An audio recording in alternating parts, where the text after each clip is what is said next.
Hello, hello. What's up, you guys?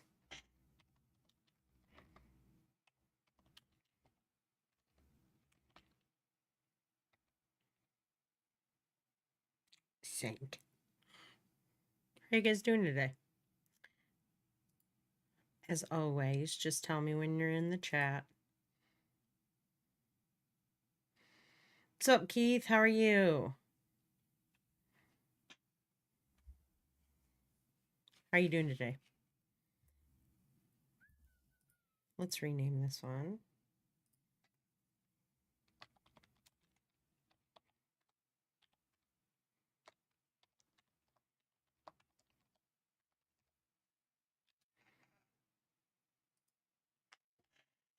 Okay, just tired. Yep.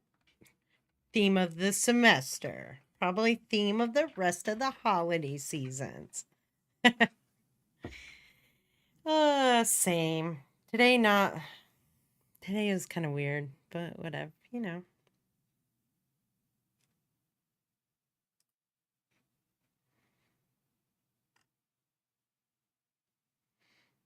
Lena, what's up?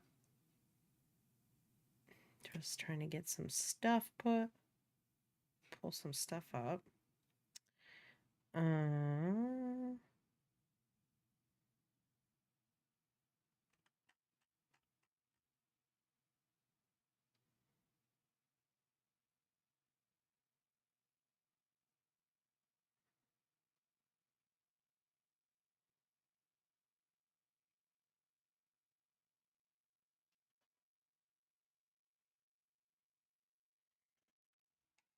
all right, you guys. So, today we are going to go over questions, right? Participation questions. We'll go over those first. Then I am either thinking we're going to go over the hierarchy submissions that have been submitted so far. Possibly. I might jump right into the lesson. It just kind of depends how far we get with the questions and if I kind of have time to go through that. But if not, that's okay. I still want to go over your guys' submissions, so maybe I will just do it. And then we're going to talk about our next project, which we will be rigging inside of Cinema 4D. We're going to learn a little bit about some light modeling inside of Cinema 4D and also about hierarchies. So we're going to be rigging up a little robot that looks like Eve from WALL-E. Let me just bring this over here. We're going to be essentially creating this. And so we're going to do everything from scratch. There's not a template. I am going to, this might take 2 to 3 classes possibly. So if I don't get too much today, it's going to definitely take up all of Thursday and then possibly next Tuesday. And then I think, let me see, what day is Halloween? Halloween is on a Tuesday. So I think I'm probably going to not hold a live stream on the 31st so that you guys can all enjoy like your Halloween night. There will still be something due, but maybe I'll do the revision round here. Like our first revision round will be due here. And so it'll give you guys time to go through and create stuff. Well, we'll also have the Eve bot due at some point. So might lightly touch on it today. Definitely all of Thursday's class. Definitely going to be next Tuesday's class. If we don't get through it all on Thursday. So the 24th will also continue this if we don't finish it up. And then maybe talk about the revision round here. If we don't get through this Eve bot one this week, then it won't be due on Monday through the 30th. What I will do is have it, if we finish on Tuesday, I'll probably have it, the date range be between Thursday and the 26th and Monday. Nope, one full week. So the 26th to the 2nd. But just keep your eyes on the due date because it's just going to depend on when class like how long it takes to get through the lesson, because we are going to model it, we're going to set our scene, we're going to animate, and then you guys need to render it. So it's a very fun one though. These ones are getting fun. And then at some point, either after this project or after the next project, we'll do our first revision round, and we'll talk a little bit about that, because then for the month after, let's see, we have after the 31st, so that week, 1, 2, 3, 4, 5 weeks minus Thanksgiving. Obviously, I won't give you guys a ton of work, hopefully then. Hopefully we will be in a good spot. And then how many more weeks of class do we have left? Gosh, only like 1, 2, 3,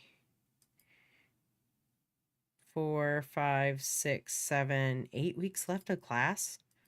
All right, we're gonna push through. Okay, so yeah, that's kind of what the rest of the month is gonna look like. I might have to drop one of the other projects because we took a little more time on this past robot arm one, but that's okay. I don't think it'll be a big deal unless I can squeeze it in. I am gonna try and get to the bigger projects earlier this semester, so maybe after Halloween is when we'll kind of get to the bigger ones, but okay.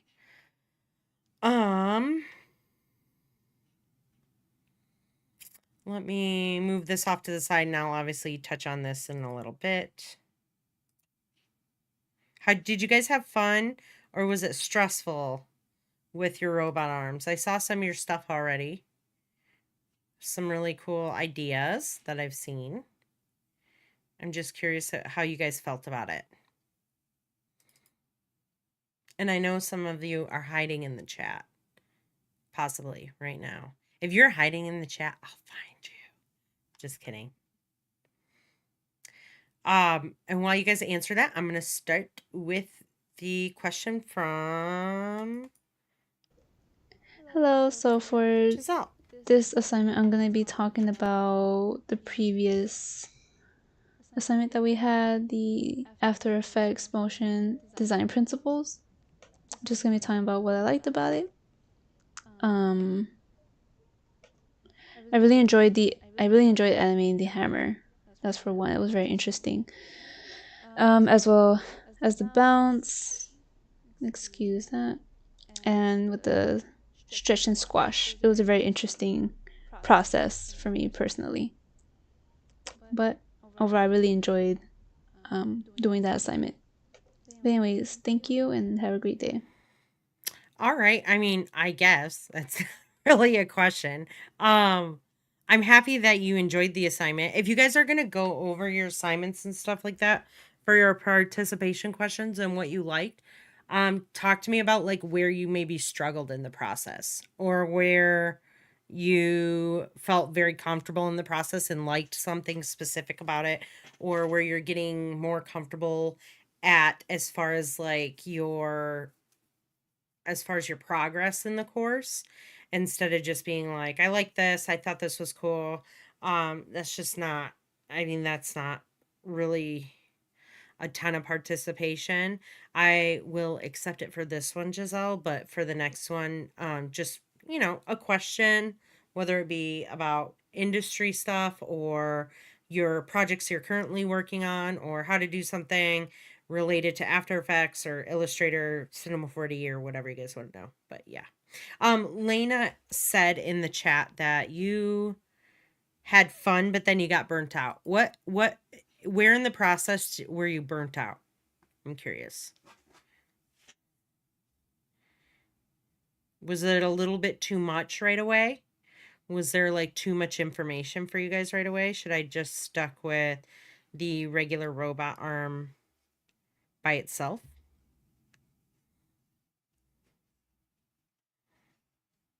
I'm curious to know, so that next semester when I teach this, like I'll know what to do. Or like I'll have a better idea, or maybe. Same with you, Keith. Did you feel burnt out on it, or was finding a concept hard? Just let me know and I will answer your question, Lena. Hi. When I was working on Hello. this project, I ran into, Here. I have three Here we go. questions and I ran into two problems. Okay. So, first, in After Effects, I noticed that when you convert it into a shape layer, it there are these like groups that you can animate individually. So, I was wondering, is there a reason why we have to separate our layers in Illustrator when the layers can be separated when you convert them into a shape layer? I mean, I guess there's not really, neither way is 100% correct, right? Either way works. Um, I would say the benefits of having it separated out onto a shape like onto its own layer inside of Illustrator is if you don't need to convert it to a shape layer, right? Like if you don't need to use any of the animation modifiers that we used on your layer, then no need to convert it to a shape layer. You can just leave it in Illustrator layer. In fact, I did that with a lot of mine here. Um let me go here. Hierarchies. One second, guys. Let me open this up.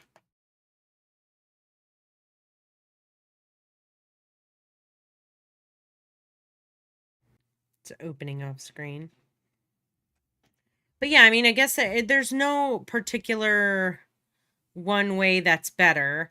But the nice thing about having them separated onto its own separate layer inside of Illustrator is that you might not have to do that in case you don't have to make shape layers, right? So mine, half of them are still, are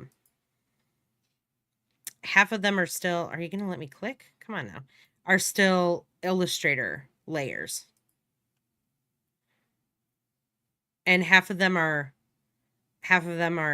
you know, uh, shape layers. So it just kind of depends. I like to just have it on its own separate layer inside of Illustrator just in case, right? Like maybe I don't need to convert it into a shape layer and maybe I bring it in and I decide I'm going to do something else with it and then I'm like, okay, I do have to convert the I don't know why that happened. Maybe I should drink some coffee before. But yeah, it just kind of, it just depends. It's usually I like to do it just to future proof anything. So like if I bring it in and I'm like, "Oh, like I didn't need it on a separate layer." That's okay. I can parent it to another layer and then leave it like that or just leave it in here or shy the layer. But you never know. So I like to just be prepared on from all aspects of it, and that's why I separate everything inside of Illustrator, bring it into After Effects, and then I'm like, oh, maybe I didn't need that. It's not a big deal. It's already just separated out for me. Keith said no, just hard to make in general. Okay. Lena also said when you were illustrating, you got excited and then added more stuff. I forgot to anticipate that some of these things would be harder to animate, but I did making a whole scene. Okay, awesome. You definitely learned more about creating slash animating a whole scene than if you did the robot arm. That's what I was hoping would happen because all of this stuff combined is going to help you later on down the road when you guys write your own like actual kind of short with voiceover in it and everything because we're going to be creating something like this, but there will be multiple scenes. So you'll have multiple things happening. And then you're going to have a voiceover and you're going to have to illustrate everything. And so I just kind of want to prepare you guys for that. So you are in understanding about how long certain things can take, especially based on the complexity. Like I could have spent half the day doing different things to this animation, right? I would have probably messed around with these. I would have added something here, like some kind of equalizer animation.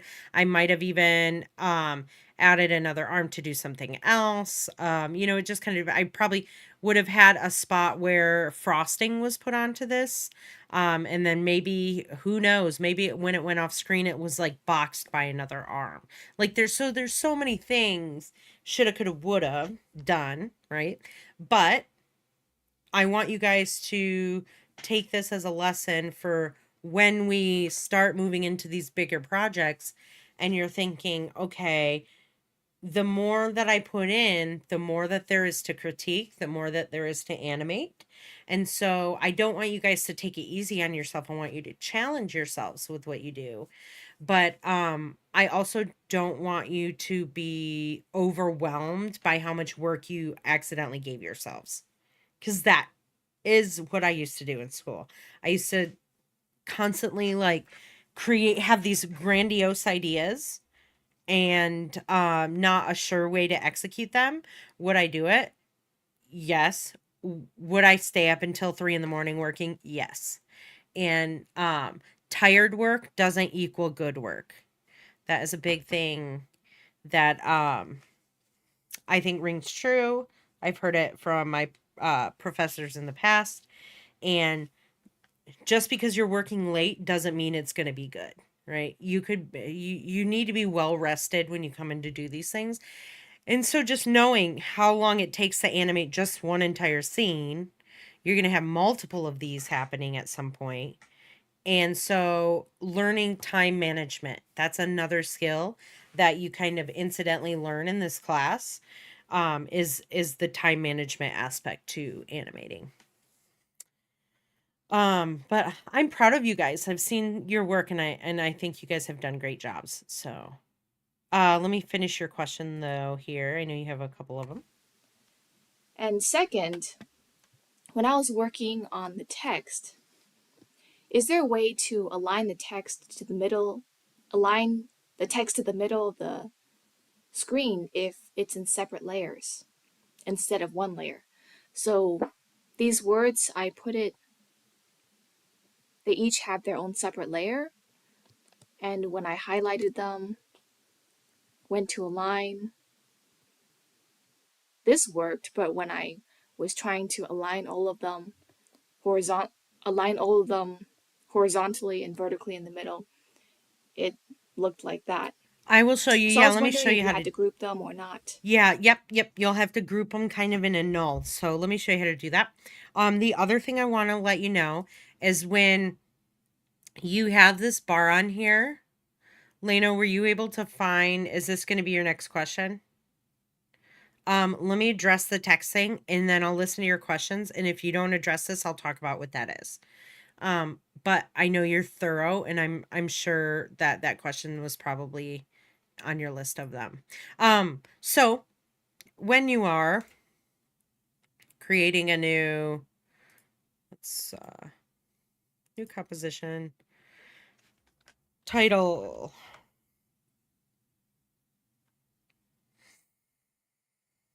I think I don't have like any specific background in here. Do I? I do. It's just hidden. Background. I'll throw the bricks. Why not? I'll copy these. I also, instead of, if I didn't want to open this or if I didn't have that open and ready to go, I could have just gone up to my vector assembly line here and just grabbed the background and the bricks right there and drag those and drop those into my scene. But I didn't do it. So let me just close this one out and I will swap. There we go. Okay, so let me add text on here. Cupcake. You guys have to read that. I'm forcing you to right now. Oh, it actually shows up better on the live stream. I'm like, I can't read that at all. My screen is like, I don't know, blown out or something. Something's going on with it. The contrast is off. Okay. And then I'm going to make it a little bit darker. There we go. Ooh, a beautiful mauve color. Anyone is into different shades of purple. Let me center this. So Y, holding shift. Let's kind of center that. And duplicate it. So cupcake, assembly. Don't need the space. Let's grab this one, move this down, duplicate it, line, grab this one, move it down.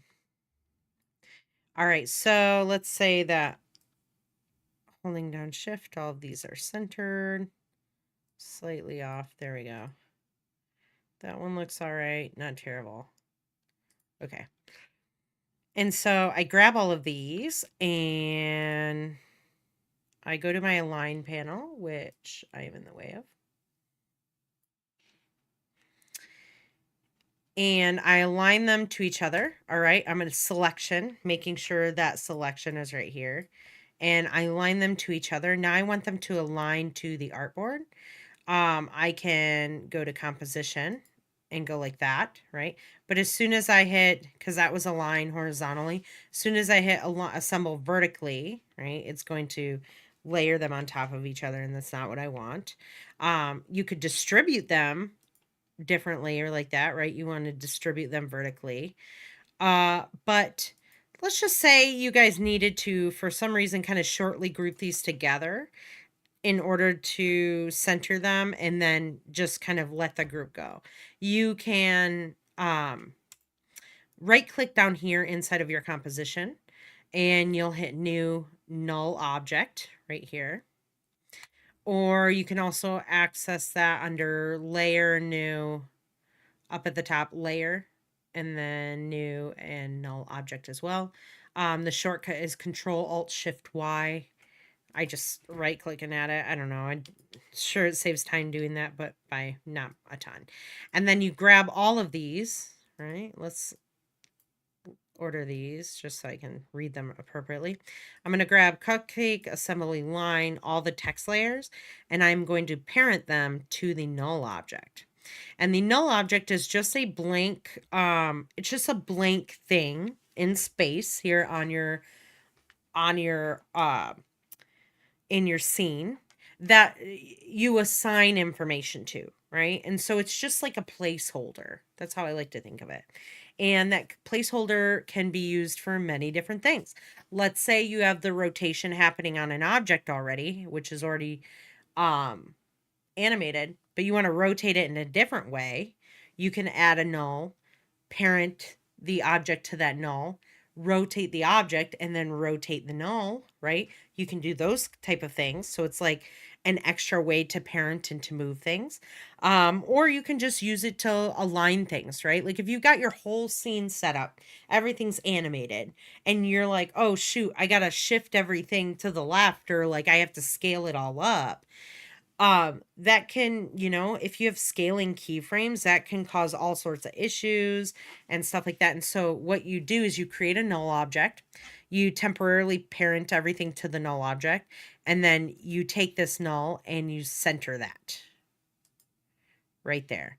And now it centers it in the middle of the in composition, right? It's centering the actual null. So if I hit P on my null for position, it should say 960 by 540. So I don't know why I did that. 960, 540, because that's the center of my comp. Why did it do that? To composition.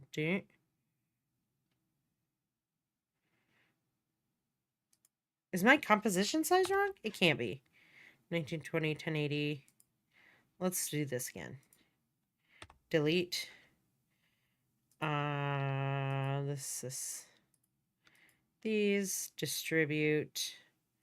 We don't want this on composition, on selection.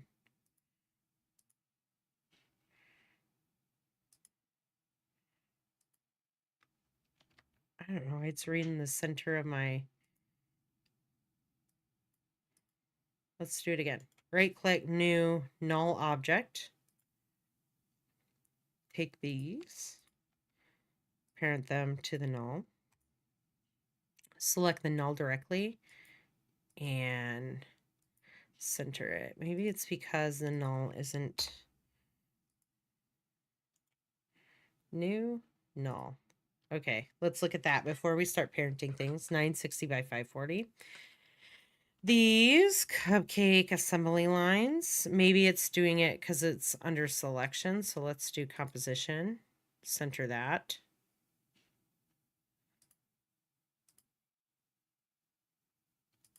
Let's maybe try and get it as close as possible. Let me turn on my title action safe so I can for sure see. Okay, so very close. I'm going to undo that and see if this still works. Okay. Let's move my null to the center the center of my text, my middle line of text first. And then let's grab these. See if it works this way. And parent them to the null. And then let's take this null. Huh. Let me look this up. You had the same issue?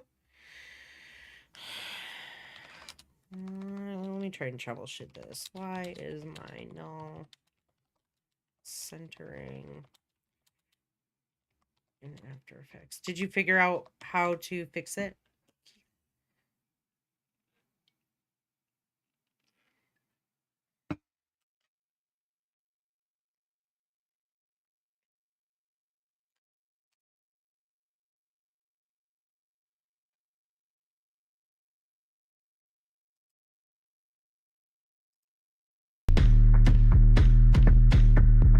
I'm trying to find something here.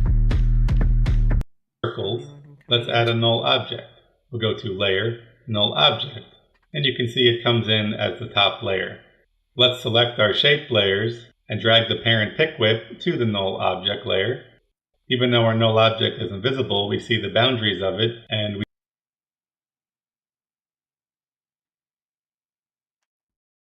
Yeah, I'm kind of thinking, I don't know how it happened. This is how you do, this is the correct technique to do that. So I'm not sure. Maybe it is just like some funny, weird thing. Let's see if we can do it again. Let's delete this. I'm just going to create a new line. Text 1. Duplicate that. Move it. Text 2. Duplicate that. 3. Move that down.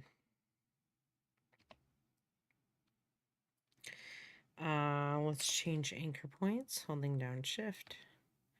Just gonna get it approximate here. Can kind of use the center of the X as kind of a just temporary, just depending on where it is. Okay. Centered, centered, centered. Let's go ahead and select all of these, and instead of to composition, let's align them to each other that way and distribute them appropriately. And then let's create a new null object. And let's move that null object to the center of all of my texts. I don't know why there's an extra space. I don't know what that was about. Let me redo that. So it's in this center of these. Parent them. We can see the parenting's correct here. Now,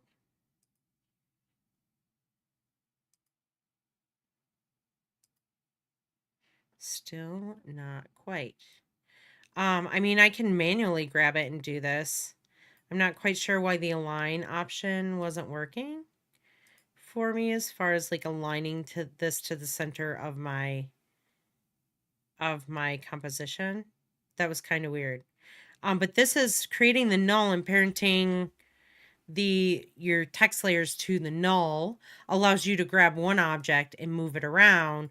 With these having the nice thing is that if these had animated parameters on them, whether it was a rotation, position, scale, any of that, that will just move along with it, because the null will be like an overarching controller for that thing without changing the properties. It shouldn't change the properties of your object. And then what I would do is just delete this null once I've got it all centered in there, and then you would be okay. And then if you have to reparent things, you have to reparent things a little bit here, but that's really how I would do it.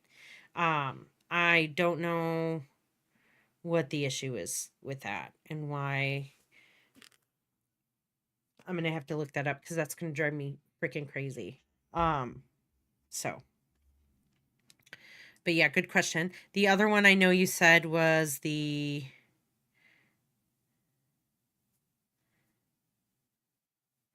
so you know what?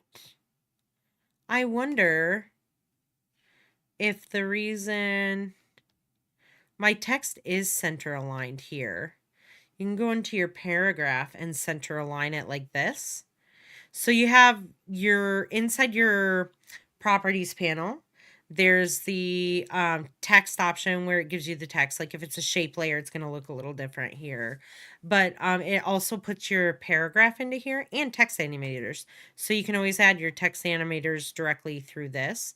But if I wanted to align that to the left, I could click these and like realign things.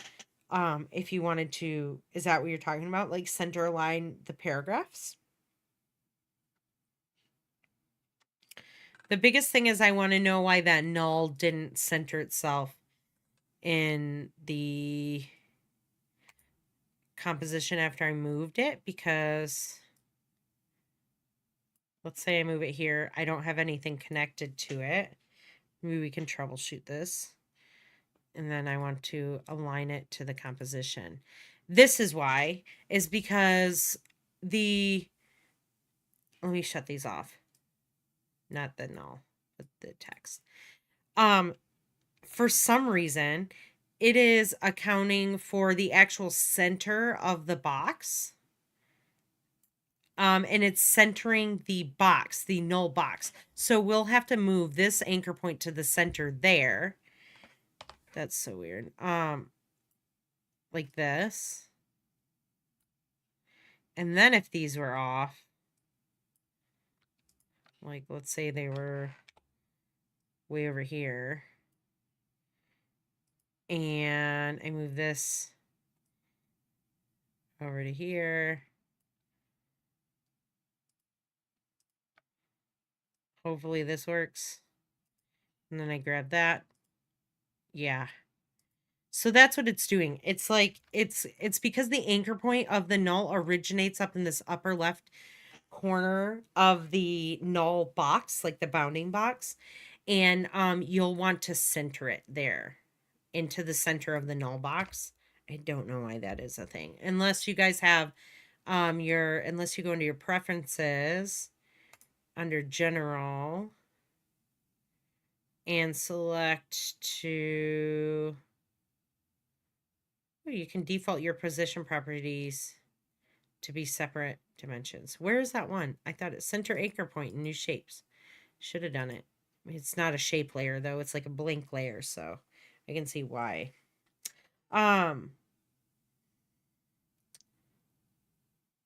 Yeah, all three words at the center of the screen would be using the null. Because if I take all these three words and then I try, and if I go to composition, right, because I want it to center the composition, it will vertically or horizontally align to the center of the composition because it's aligning this way from left to right. But as soon as I want it to vertically align, right, where it's going to move from top to bottom, it's going to take all of them and squish them in, because it's like, okay, we want them all in the middle, in the center. When you when you horizontally align, it's going to line them up like this. But then when you hit that vertical, it's going to go like this. So the way to get around that is by doing the null. Or you could, yeah. That's the best part. I was like, you could pre-compose it, but that's not worth it. The other thing you were coming up with was this expression error. Now, if you click here on your bar, it will tell you that there's an error in your code somewhere. So somewhere there is a typo. There could be a typo. You could accidentally hit spacebar, hit enter wrong, accidentally hit a number key or something on your in one of your expressions, and it will give you an expression error. And you can kind of click over here to see where they are. I would also click on these, just not really this one yet until you're ready to close it, but this like search and that one right there, which might unfurl and tell you where the issue is. Let me see if that was your whole question. And Let's play it. the third problem I ran into was about I got an expression of error right here. This project contains an expression of errors. And it happened because I put a fade in, fade out effect on the text, and then I deleted it from the effect controls. And that's when it popped up. So I was wondering if I should be worried about that. And then I also You accidentally click the X button on the side of that error. Are you having any issues with it? Or no? Like everything that I saw seemed to be looping the animation. So like sometimes if I'm in my main comp, which one do I have? Oh, that's not it. Wrong. Main. Oh, get out. Come on. There we go. Maybe it resolved itself. That is weird that you had the fade in, fade. It's probably, you know why, is because the fade in, fade out. Did you use the effects and presets option? If you use the effects and presets option, it adds expressions onto that so that you can update, I think, the timing of it and stuff. And so what happened is when you deleted that on there, let's try and recreate that problem. So let's type fade in. Okay. Animate text. Animate.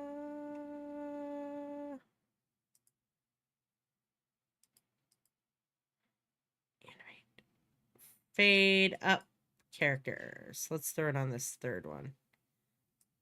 Hide these. All right. So it animates, right? Let's hit U on the keyboard to see where these keyframes are. Is that the one you used, Lena?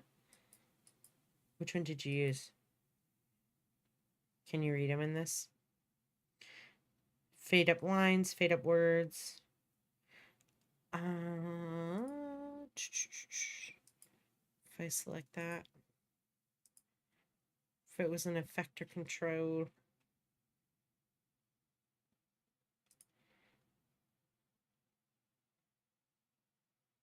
There's blurs.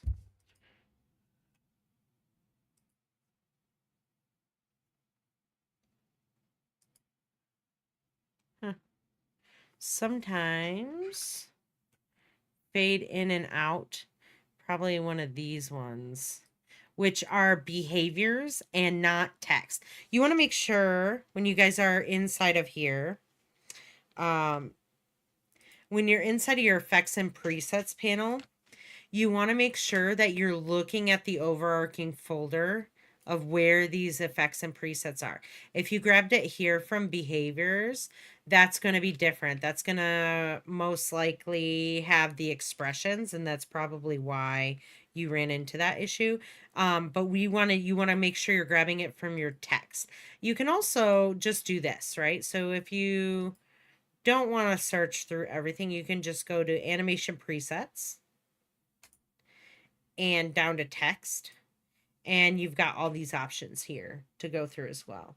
So that's kind of how you navigate the effects and presets, but you want to look at that overarching folder that you were in, because you were in the behaviors, animation presets. I'm assuming that's where you were at. Let me see. I didn't see I don't think it's on here actually.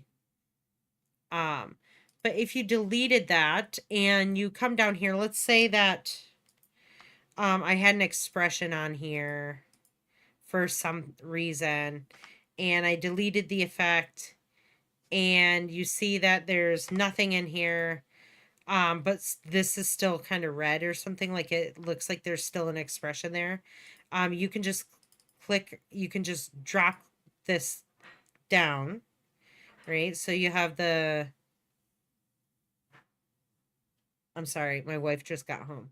She went to Fry's to get our dinner.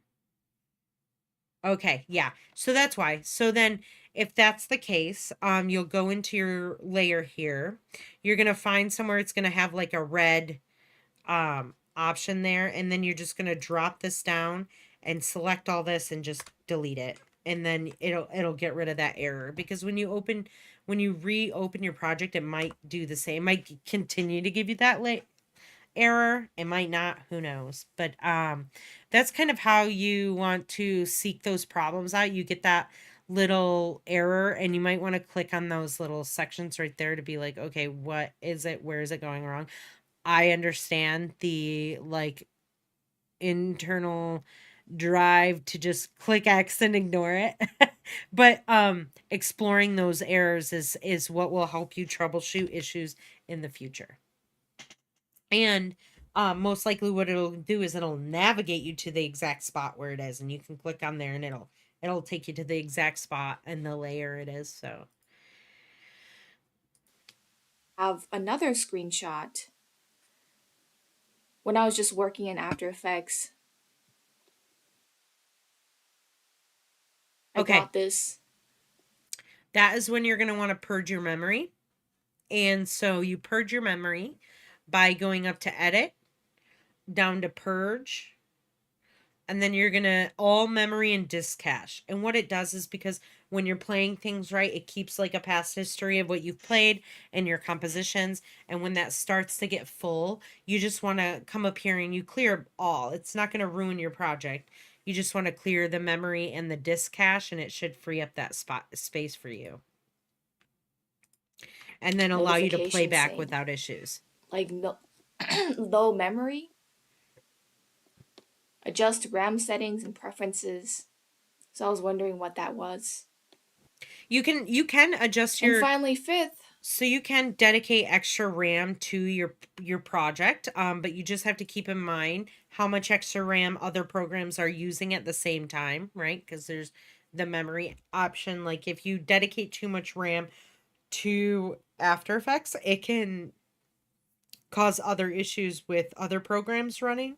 And so you kind of want to be careful about that. So you want to know like how much RAM is on your computer. But if you go down to preferences and then down to memory and performance, is it going to pop it up? Okay.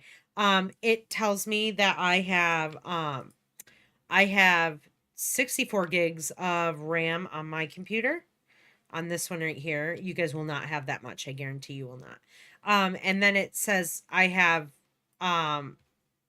12 gigs just dedicated to After Effects itself on a separate comp, so hopefully it won't affect my animation comp itself. It will not. It shouldn't affect your animation. It shouldn't really affect really any of it unless it affects the animation of the text, but it won't affect the rest of it. But yeah, you can update this. You can dedicate more if you want to. But I recommend maybe watching a video on how to do that, and maybe how much to allot based on how much RAM you have on your computer. So yeah, and then let's get to your next question. for the projects. Oh yeah, this file, it says converted. That's okay. And I got a pop up when I opened the After Effects project if I wanted to convert this file.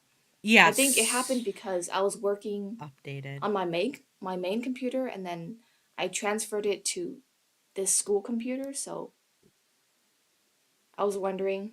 Yeah. So when your computer updates, so maybe one of your computers has an auto update for your After Effects um software or any of your Adobe software. So if I went into the Adobe the Creative Cloud app here and I show it to you guys here. And it's all like it'll tell you if you need to update it or not. And you can go to update it, you'll just, hit here, update. It'll give you that option there. It'll ask you if you want to delete other versions of it. I say yes, so I don't have 92 different versions of Photoshop on my computer. But what will happen is when you do that, it in fact it is was kind of like that. Or no, I showed you guys how to increment and save here, so that's why it's like that. But um when you do an update or when you move it to a computer that has a updated version of the software, it's going to convert it to the newer version.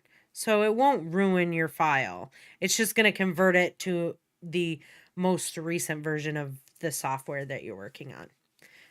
There are some I've opened some projects when uh before Adobe products were a subscription based software. It used to be you could buy versions of it. Like you could buy a Photoshop CS6. I think that was the most recent. That was a last version that they came out with. Before that was CS5 and so on and so forth. And you would have to buy the next version. You would have to buy the upgrade. Well, with the subscription, you're paying a hell of a lot of money anyways. Thankfully for you guys, it's nothing with the student thing. But when you're paying $70 a month or whatever for all of the programming, you get all the updates to it for free. And so we just recently switched to I think 2024. And you can tell up here um where you're at. So you could be working in the 2024. You can also tell by when the picture changes that it's updated it to the new year. But usually about this time of year is when Adobe updates all of its software to the next year, so the following year, and it's pretty normal. It won't ruin your file, so.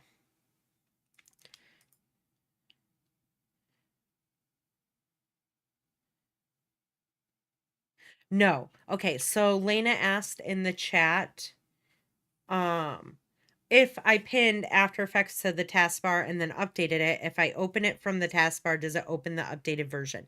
It will not. Um, in fact, before class last time, I had a bunch of these little like white icons, like that just look like a white blank piece of paper on here because it was it was all pinned and linked to the other apps. So you do have to, unfortunately, when it's like a full on update, when they update from like one year to the next or it's a big update, it will make you do that. If they're minor updates and it's just like a version of it, so like you could have After Effects 2024 version 1.63 or something, and then you update to 1.65, it will not it it won't affect that pinned app to the thing. But if you go from 2024 to 2025, then yes, it's going to unfortunately disconnect that link and you'll have to repin it to your taskbar. It's I know, software, computer stuff. Bleh. Why that happened. Why that happened is because Adobe sucks. No, I'm just kidding. They come out with all sorts of stuff, but good questions on there. Great learning opportunities for you guys to go through because this is all kind of stuff you're like, I have no idea what's happening. Let's go to Nakara. Nakara, you in the chat? So for this robot assignment for this week, and I'm talking about the one without extra credit, is there any way we can like make it special or sprucing it up to give it a little bit more variety or uniqueness? Thank you. Yeah, it could pick up something else instead of like a ball or an egg, or it could maybe it does something different with it. Um just starting to think creatively with that. But like, I mean, you'll get the extra credit if you kind of do the extra credit is more for if you did a completed scene with multiple types of animations on it and not just the robot arm coming into the frame, picking up something and throwing it, right? There was much more in depth stuff that we did in the assembly line version of it. And so that's why I'm giving extra credit for that. But when it comes to like the robot arm, just like the basic one where he comes in on screen, picks something up, you can do the rocking motion. I believe that I posted one of the videos on there shows how to use the null to do like a rocking motion with the base of the robot arm. So almost like it leans back and then throws and then kind of racks back and forth. It throwing or picking up a different object. Maybe it does something slightly different. Yeah, I mean, just be creative with how you want to do it. Maybe you put a background. I had someone do that one semester where he created like this whole cyberpunk looking background to it. Nothing happened in the background.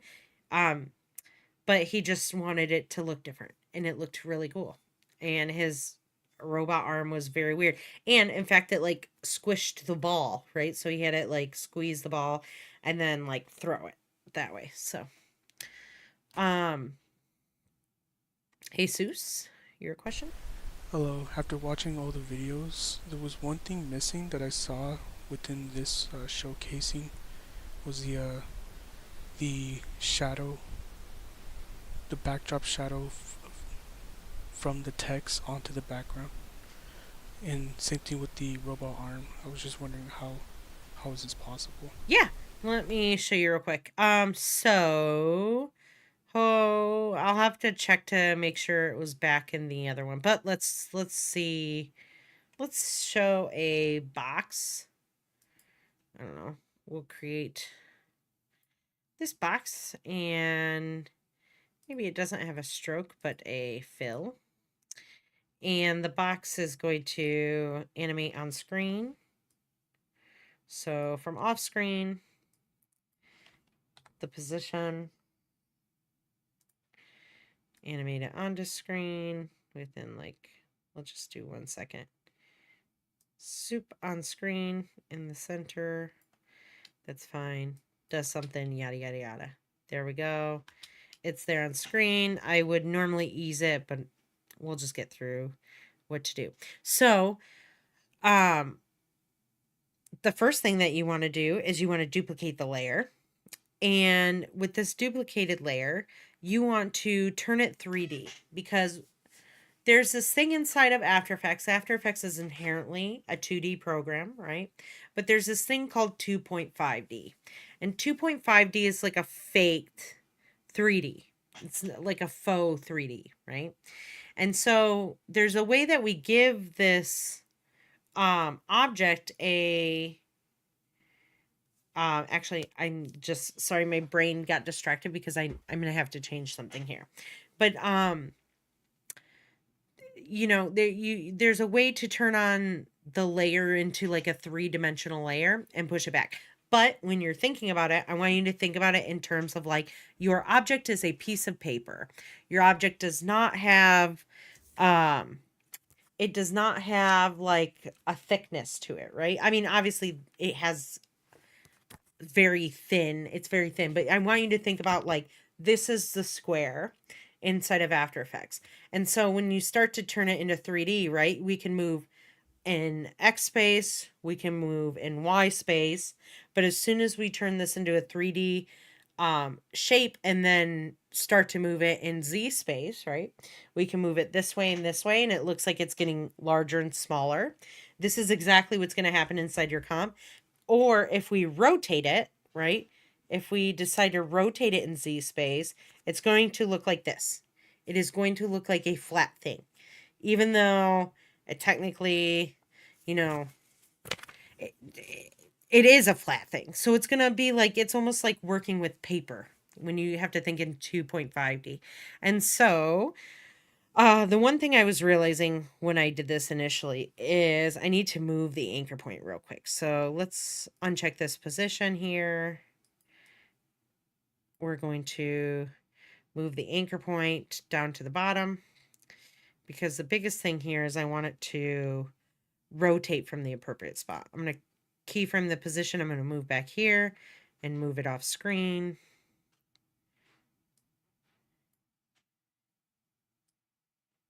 All right, come on.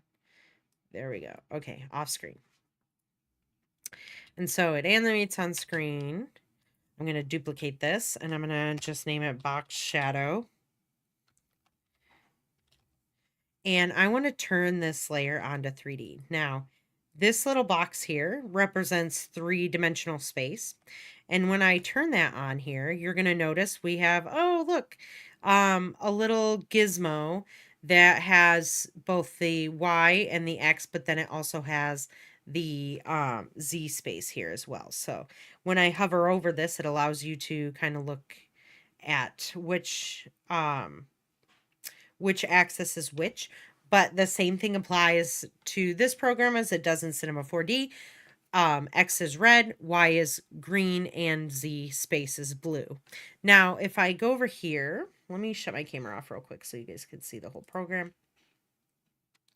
And if I look over here, there's options to change your viewpoint.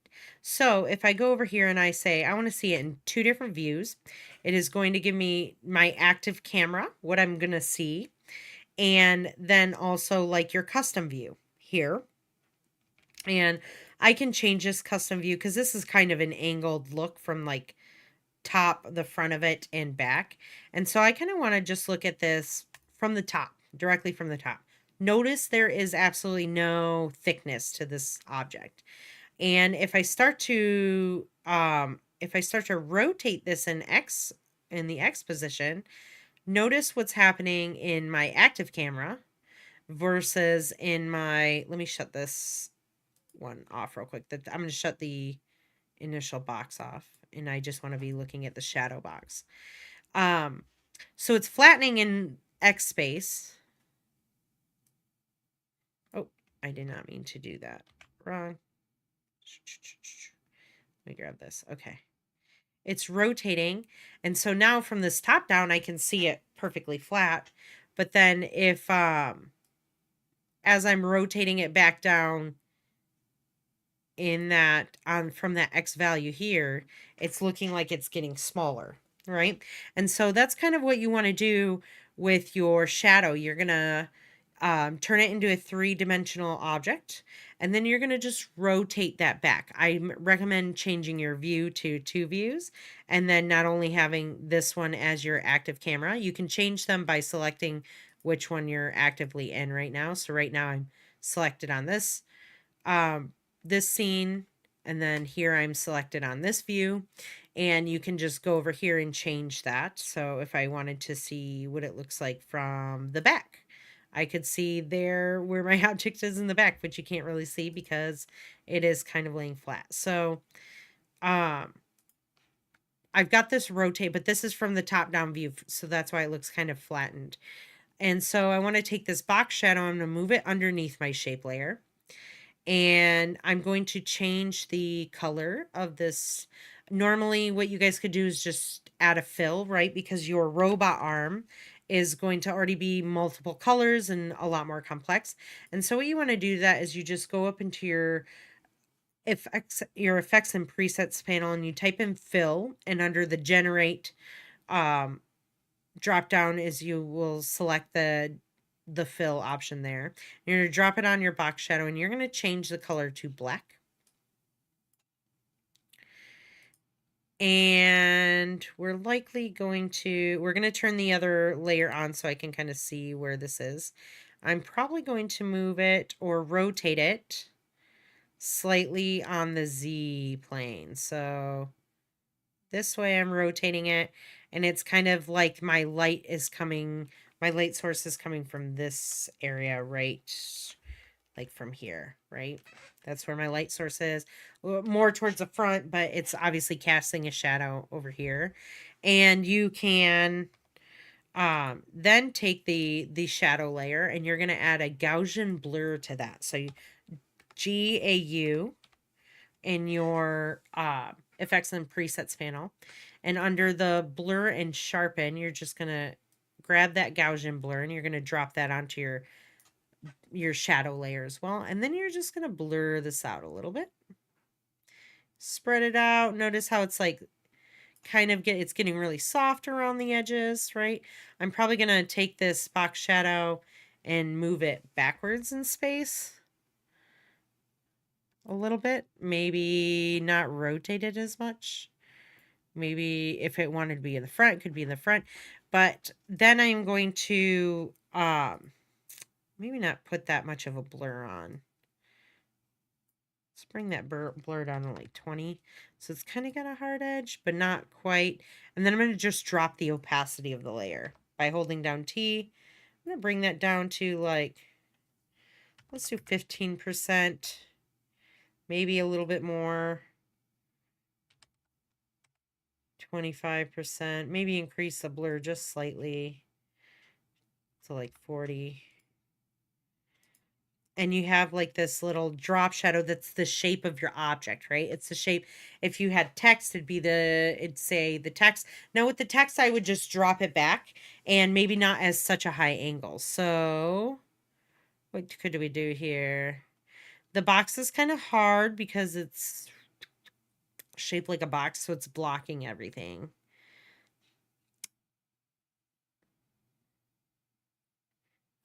Oh, okay. That question was already asked. I thought, Lena, you put another question in there, but it was just about the thing. So let me see if I can do this with let's use one of these arms, right? Let's say that this one, let's use the tube because I don't think it's the tube base, the batter. Actually, I'm just going to grab it from here because I don't want to mess up any of my parenting. So I'm going to go into the vector and I'm going to grab it, delete these, and grab the batter tube. Is it the whole thing? Let me see. Batter base. There's got to be a base.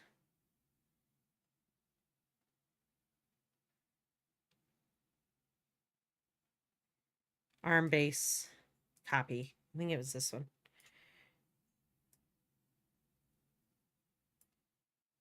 Close enough.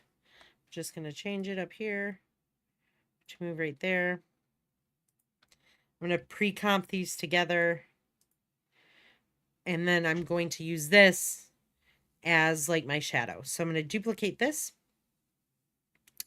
And before I do that, I'm going to change it from center, the anchor point from center to the top, like if you were to be using your actual robot arm.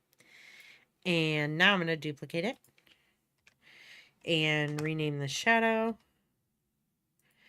And I'm going to drop it below and fill it with the fill. I'm going to bring Gaussian burr onto it anyways because I know I'm going to need it. But it needs to be below, and then the fill needs to be above. Layer matter orders, including in your effects and controls. Here, so I'm going to drag that up top. I'm going to change this to black and increase the blurriness.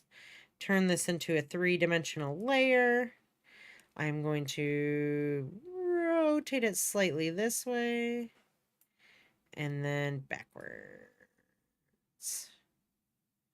Think of this like if it were on the ground, right? Maybe I don't really rotate it this way as much as I rotate it this way on that Z space. Yeah. Okay.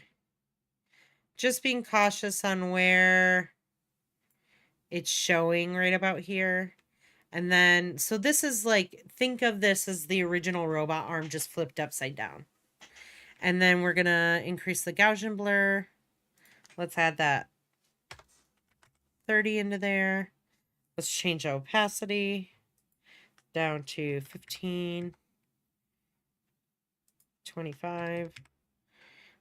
And then I don't need it such a hard light, so I am going to increase the blur a little bit more. There we go. 45 will be fine. And that's kind of how you make your shadow with your robot arm, right? But obviously it would be maybe, I don't know if it wouldn't be moved over, but you just want to make sure you're hovering over and then grabbing the correct one. Right? And then you can just shuffle that back. Same with the text. And that way it'll look like your object still. And so that's kind of how you make a quick shadow. I wouldn't say it's the best shadow, but it's a quick shadow inside of After Effects. All right, Josh's Hi. question. I was just curious if we're going to end up using the rotations on future projects. Yeah, so by rotations, I'm assuming you're meaning rigging and hierarchy, and absolutely we are going to. The big thing to take away from when you guys did do this is that when you created the robot arm, that most of your animation lied in the rotation property. Rarely did it move into scale, nor would it move into position. I mean, you'll probably change the position of the whole entire object as it was, but with all the parented subsections, it's always usually just rotation. 90% of the time, it's going to be rotation. Um, because why would you necessarily, unless intentionally, why would you want it to disconnect from the main part of whatever it's connected to? Sometimes that happens. If you think of the orbiting, like our solar system, right? And the sun is your main the main parent, and then all of the planets orbit around the sun, but then each planet has its own moon, or most, some of them do. They have their moons, which orbit around that secular planet. And so you're noticing though it's all rotations. It's not like position changes and stuff. So the main bulk of the movement will come from the base section, the main hub of whatever you're parenting to. But yes, we will be using rigging in the next project. We're going to rig up something in 3D, very similar to 2D, just different controls and stuff, and obviously in three-dimensional space. All right, Natalie. Oh, it's not. Sorry, I Oh got my some gosh, you administration have a a bit Build-A-Bear. further ahead, That's really cute. but Just when I FYI. came back from out of town, my project decided not to. It basically just self-destructed. It didn't want to open anymore, so I had to restart it It's okay. from the I can base see all the again. work you've put in. And I was wondering, I saw how Lena did her project with a little like turned to a little frown because one of them turned bad.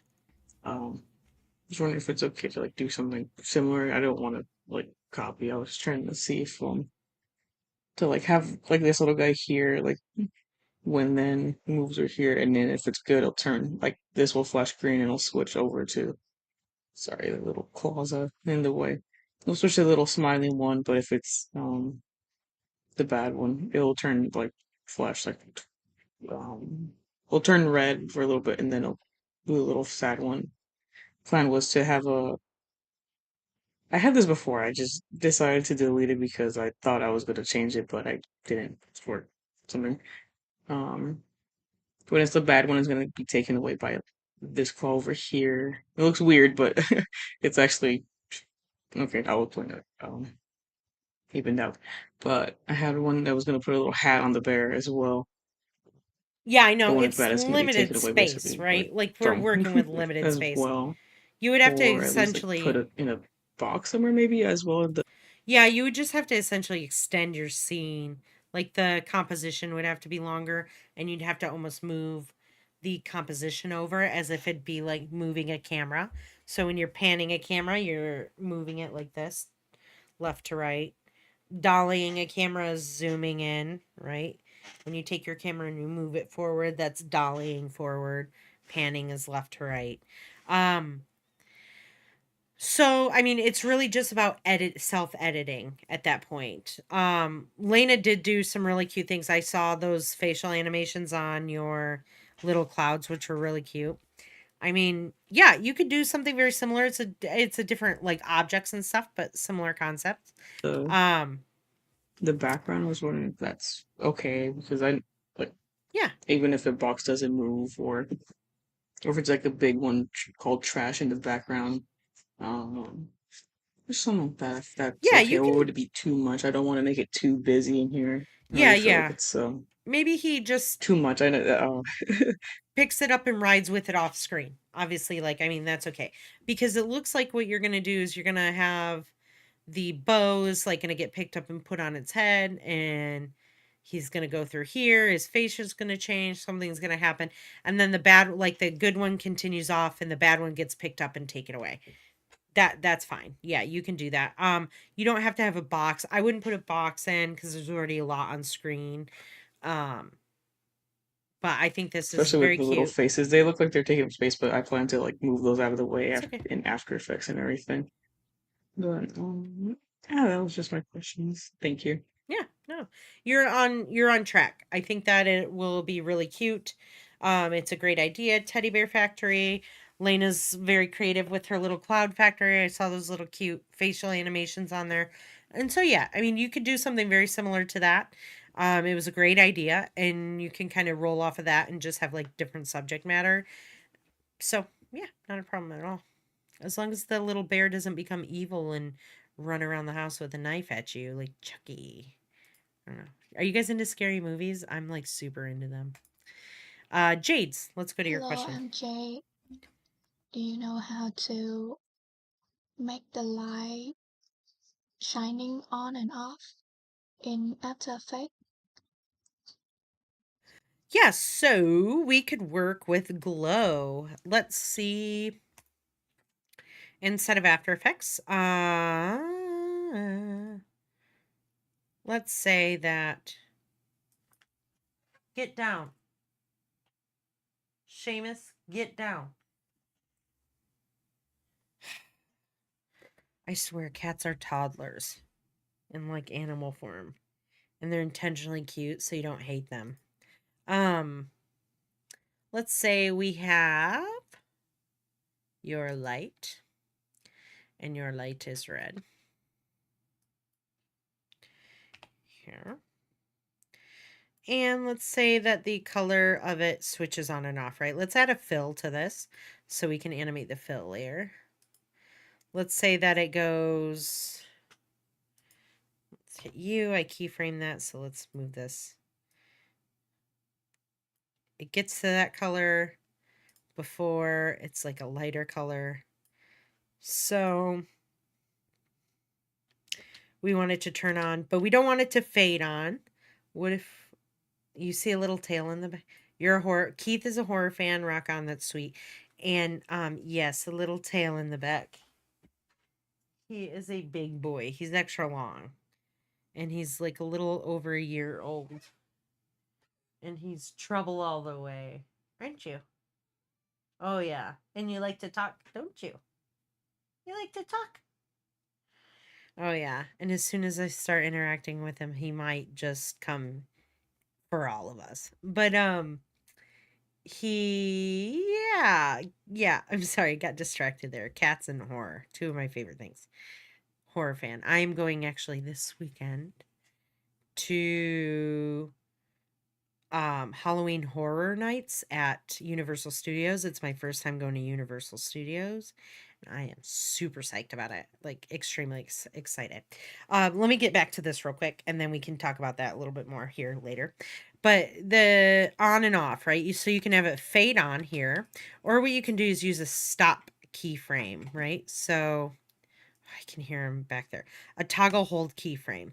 And what that does is it's like that on off switch. So it's not going to do anything if this one's also a toggle hold keyframe. It's not going to do anything.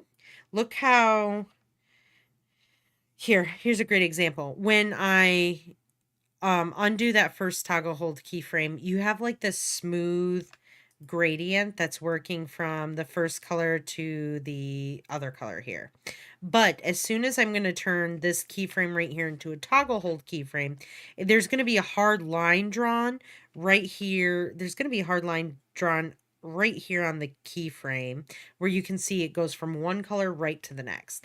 And so I'm just going to right click here and right click there, toggle hold. And so you see that clear delineation between the light pink and the red.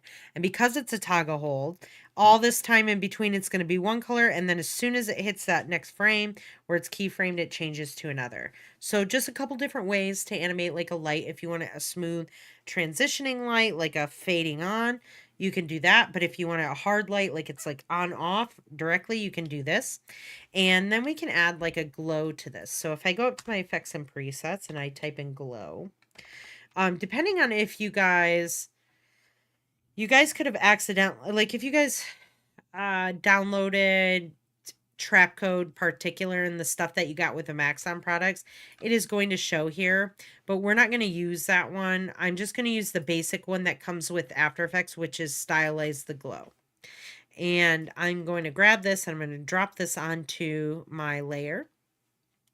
And I want this glow, first of all, I want to check over here and make sure that it's happening behind and that it's adding the color. And then the color A and color B, this is just going to, it could change. Let's just increase this and see how it goes. So the radius is how large that glow is going to happen, right? And then the threshold, I think, is going to be, if we crank that threshold up.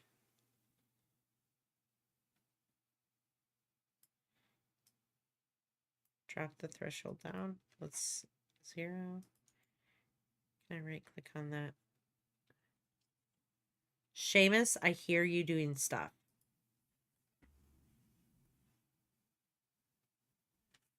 Hold on one second, you guys.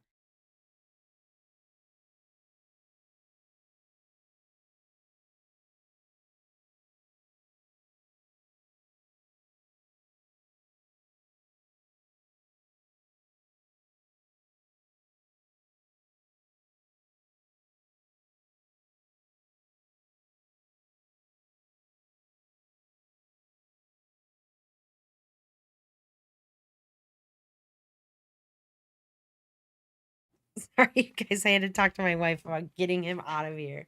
It was crazy. I'm sure you just saw him launch off behind me.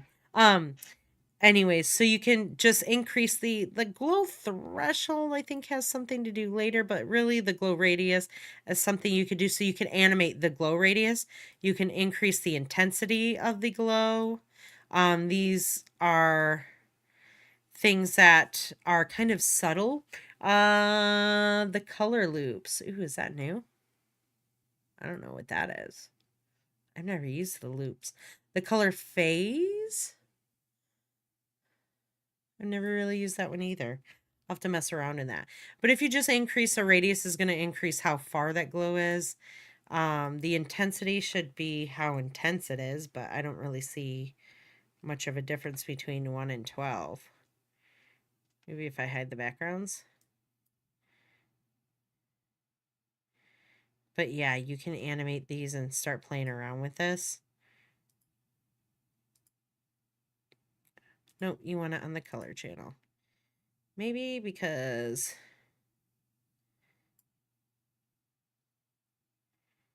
that's afterwards. Let me see.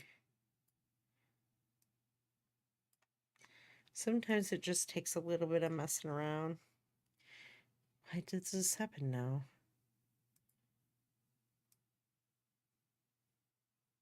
Oh, because I have it still. I had it on alpha channel before. Switching back to color channels. Maybe don't mess around with that one. Reset. If you do that, you guys can just reset here and then increase that. But then you can animate this as well. Let's get to we're kind of running behind today. Let's get to Keith's question. Hello. So I had a lot of issues with this one. I don't know if it was because my first one got messed up and I had to redo it, and I didn't have enough time to do everything I wanted to do. Um, I did have some issues. For example, I couldn't keep items stationary for some reason. Every time I try to do stationary objects, it just wants to kind of like slowly drag forward or backwards depending on where I'm putting the pins. The other issues I was having was the arm in general, I couldn't get it centered with it. So even if I got the right coordinates and I even moved the anchor points for this, um, I just couldn't get it right. This project in particular has just been a little bit more tough for me, and I don't know if it's because I didn't have enough time for it or maybe because, I had to restart over again, but that's my only issue so far. Another thing I've noticed was there's this weird blue like dots and lines on my graph where it kind of like shows you how long the video is gonna be, and I'm not too certain what that's all about. But when it plays green, but when I change an object, it turns blue again. That's most of my questions so far. Are Thank you. you okay? Hello. When this So happens next time, Keith, show me like when you're recording your thing, show me like what's exactly happening there because I can't tell what you mean by like this isn't centering. Um, like your claw's not centering. I'm confused at what you're saying isn't like centering up on this one.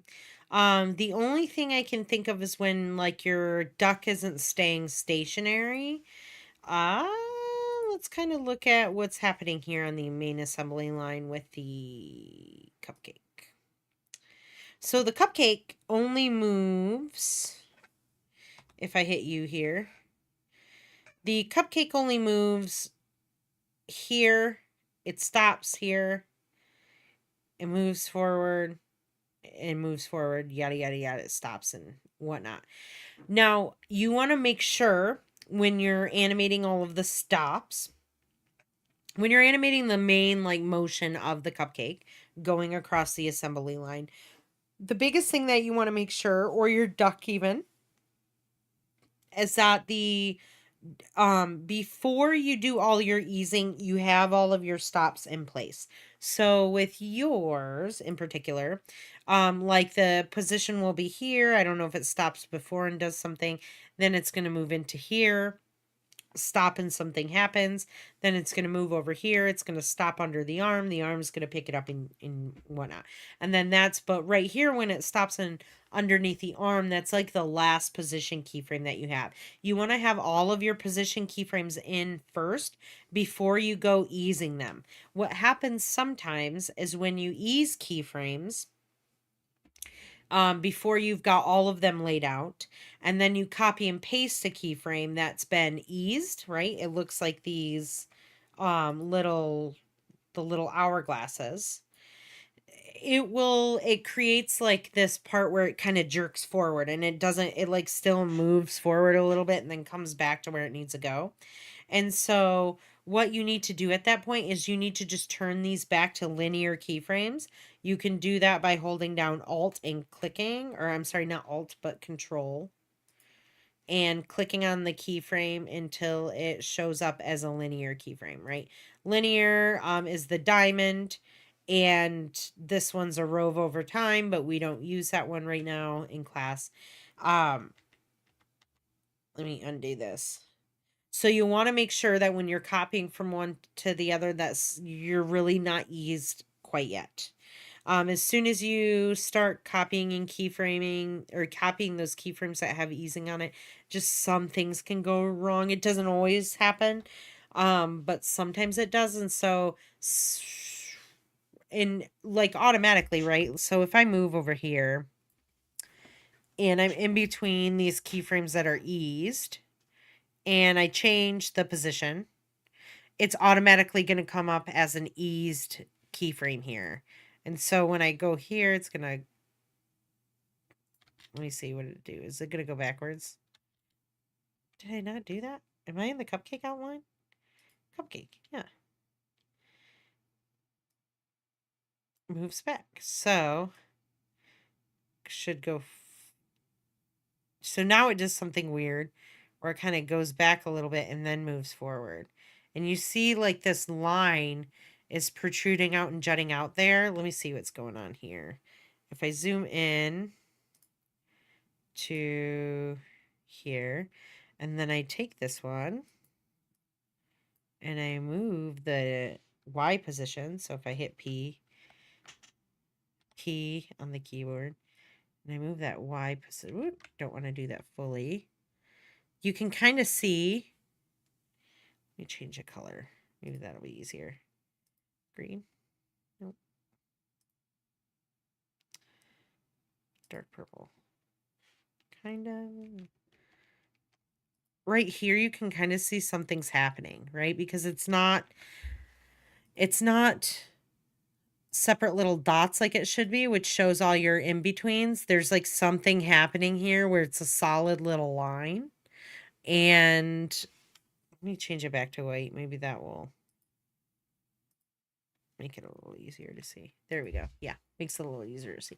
There's like the solid little line here, which means that there's kind of like a jerk back motion and then forward, and it's just not working. So you really want to make sure that you have all of your like main position keyframes laid down first, and then you do your easing at the very end. Yeah, yeah, because that'll throw you off, and it happens a lot more than you think. I still deal with it sometimes when I'm animating in my everyday job. I'm like, oh, I don't know why I did that. The other thing is, I want to see what you're talking about where this doesn't line up. I kind of want to understand. I need to see that I visually. didn't have enough time for it, or maybe what I noticed was there's this weird blue like dots and lines. Where's this weird blue dots and lines that you're talking about? Is it in your timeline? Like up here? Or is it in your graph? Hey, Nakara, what's up? You're in the chat. We went over your question not too long ago.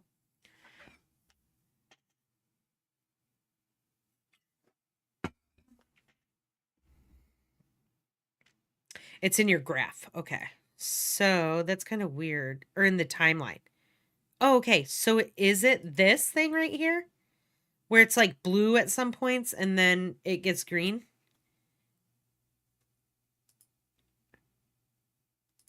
Is that what you're talking about?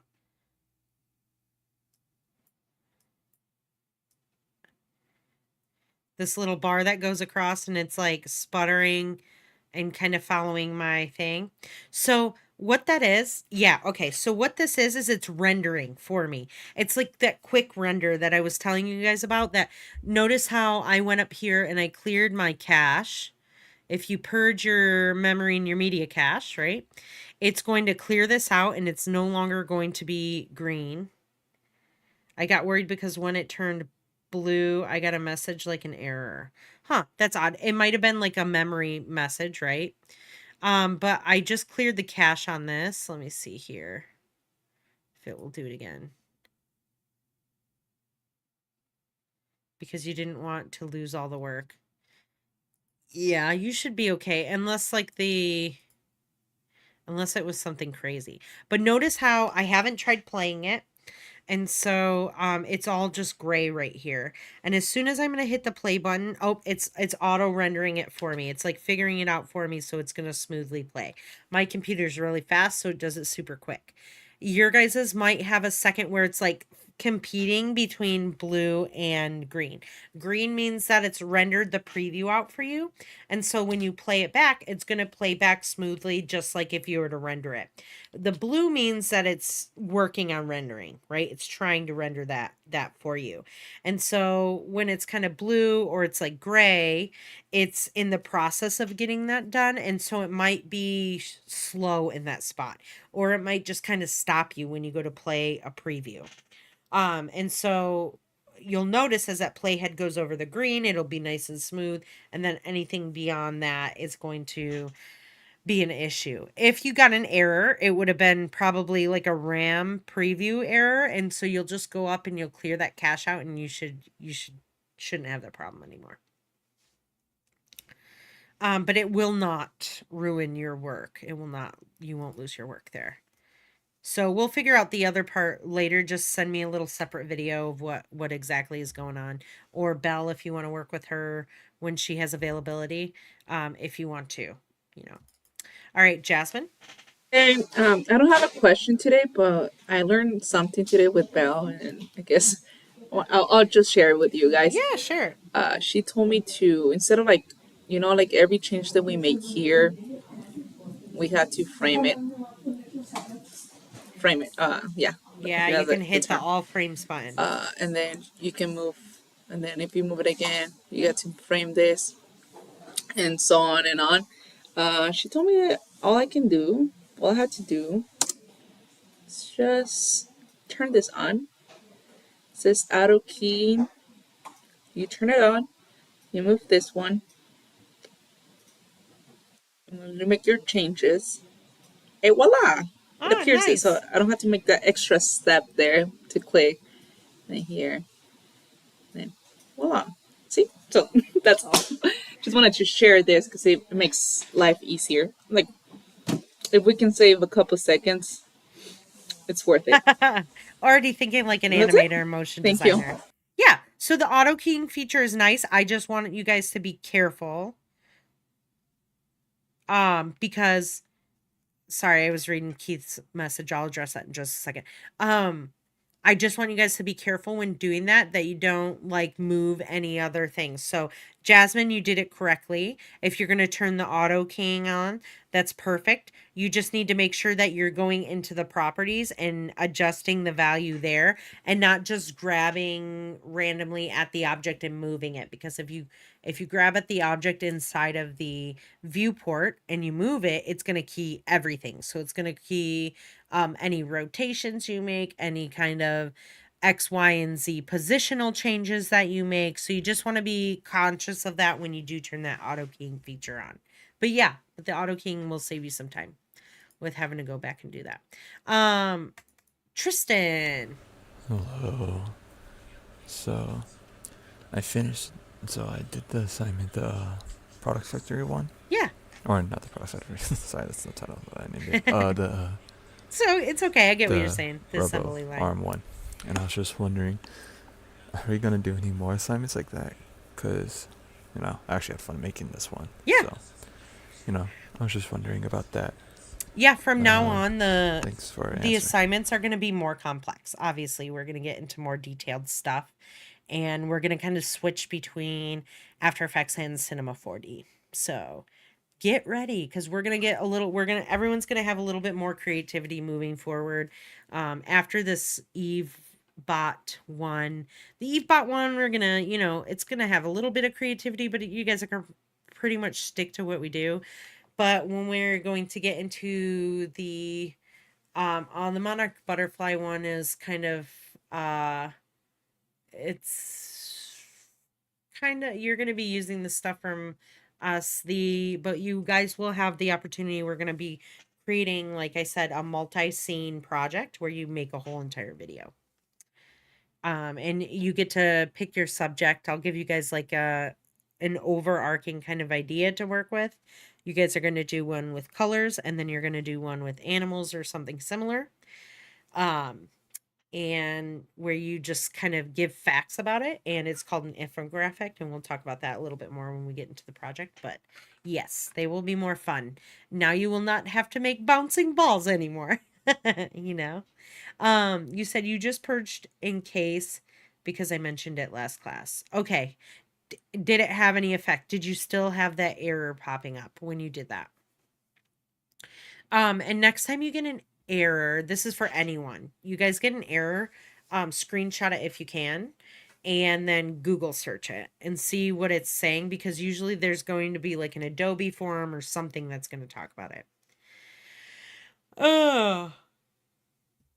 Okay, as long as it didn't affect anything, like as far as like how your thing ran, it should be good.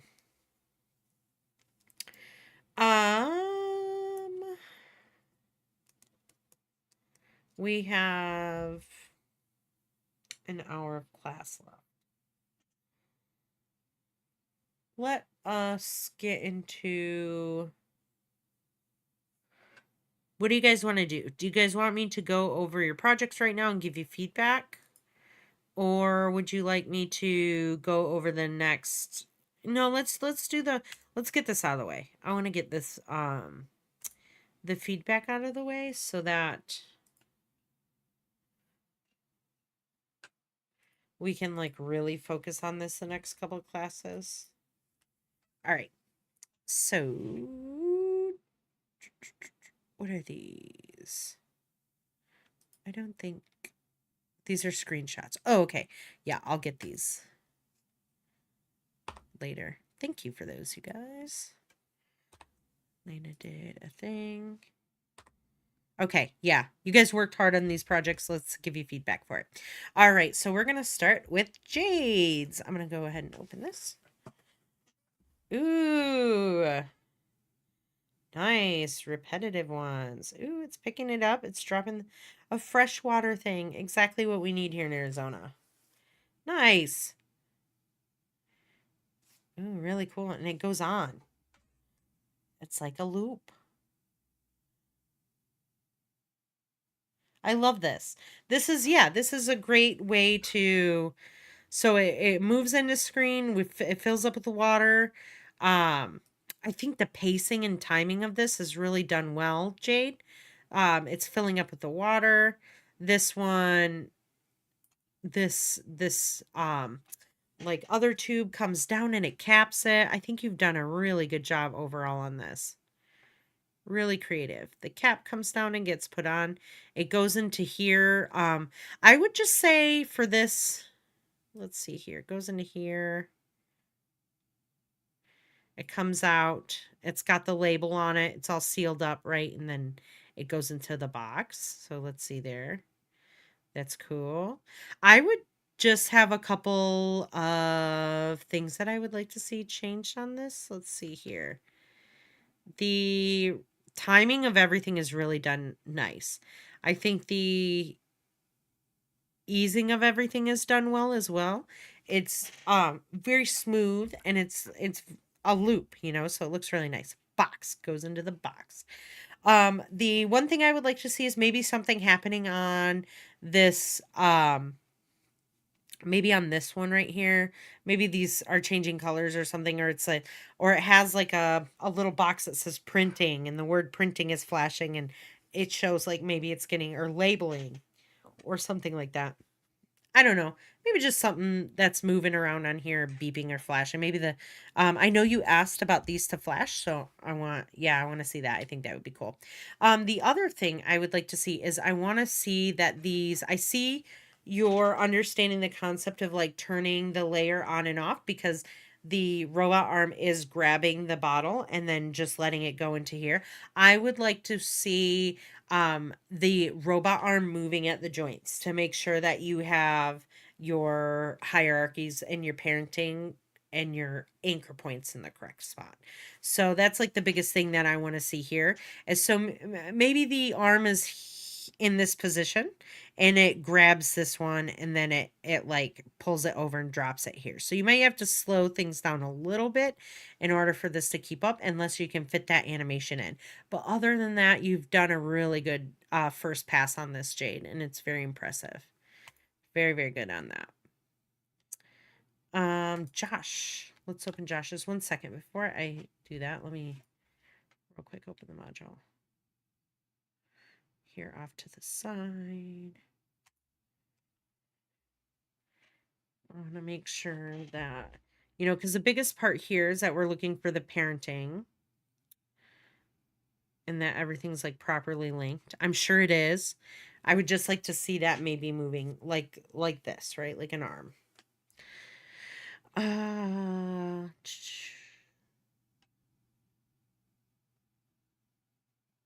perfect. No shadows. By the way, I'm looking through the criteria for the robot arms here. Under the color and design, it says there should be a shadow on the robot arm. If you do not have a shadow on your one for the assembly line, I'm not going to deduct points for that. That's fine.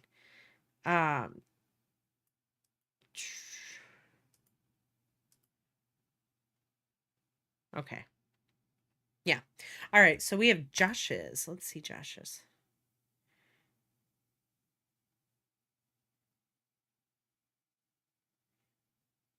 Awesome. Good first pass on that. I think there's a couple there's a couple things that we can update here. I like the starkness of having the black background with the like really vibrant colors of the robot arm and also this. I want to see that this has been brought into Illustrator somehow. So I want to see that you can showcase your Illustrator skills, maybe adding a little bit of detail on there. The only other thing is that the other thing is that the video is too long here, so you have a bunch of extra time that just needs to be trimmed. All you got to do is trim your comp, right? The robot arm, when it moves in off screen, it looks pretty linear, so I want to see a little bit more easing to the motion of that robot when it moves in here. Oh, do you have opinions down there? Someone's got opinions tonight. And let's see. It looks like all of your parenting is done correctly. The one thing here is let's see the claws like kind of closing on this ball. It looks like you're trying to animate the position instead of doing the on off switching of the actual layer itself. And I want to be able to see that it's picking it up and it's pulling it back. And then it is throwing it, right? The releasing and the throwing doesn't look bad. It's just there's like a jitter that's happening kind of right in this area. In fact, let me bring these into I'm going to bring these into After Effects so I can see them at a slower frame. So let me make a new folder. Let's delete these. I don't need any of those. Delete. Deletion. Okay. We will name this review. Let's put in the videos.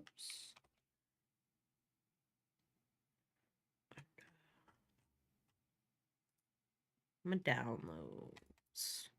Keith, what is your favorite scary movie? If you have one. Or like two favorites, top favorites. Lena, Nakara, if you guys have scary movie favorites, tell me as well. All right, so we're done. Josh is here. Let me just fit this to the screen.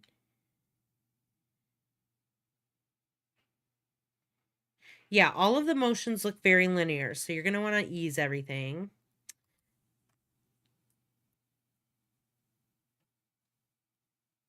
And the ball is jittering. So it looks like the position, like you're trying to match a position up. And you don't have to do that if you do the switch on and off, right? Where it starts off on the ground, as soon as the claw grabs it, you switch to the next layer, which is parented to the claw.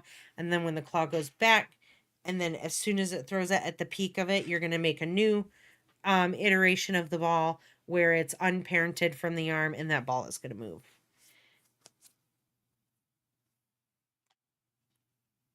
It might sound cliche, but The Thing and Mad Gods. I've never seen Mad Gods, but The Thing is a great John Carpenter film.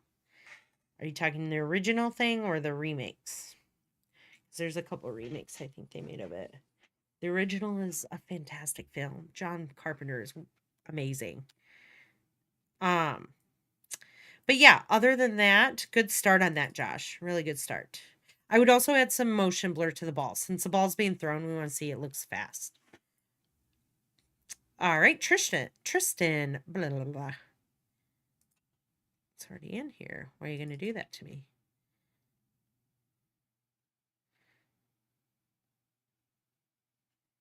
Yeah, so I used to have Shutter, but I canceled it because I've got like everything else. I've got Netflix and Hulu and Paramount, and so, but in between all of it and Prime and between all of it, I pretty much have access to almost every scary movie. But I agree, Shutter is pretty amazing because there are a lot more things on it. If you guys have never watched The Shining, that is a very scary film. That's a Stanley Kubrick film. He also did 2001 Space Odyssey. This is very popular. He is a monster. He is a human monster. He's atrocious to have to work with. Apparently he was, but he was a genius. Unfortunately, I don't know why it works that way, but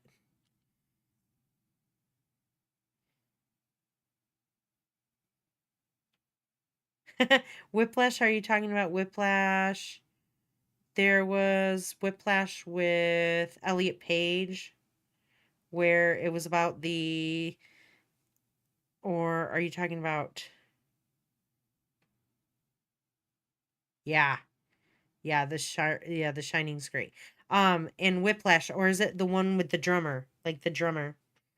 Because I think there was one about that too, which was also great. Okay, I'm gonna watch this and then I'll jump on that conversation.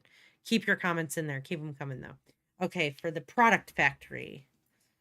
The product factory. This is probably what happens with our food, you guys. It's just called a product factory and it just makes gloop made with things in it and chemicals.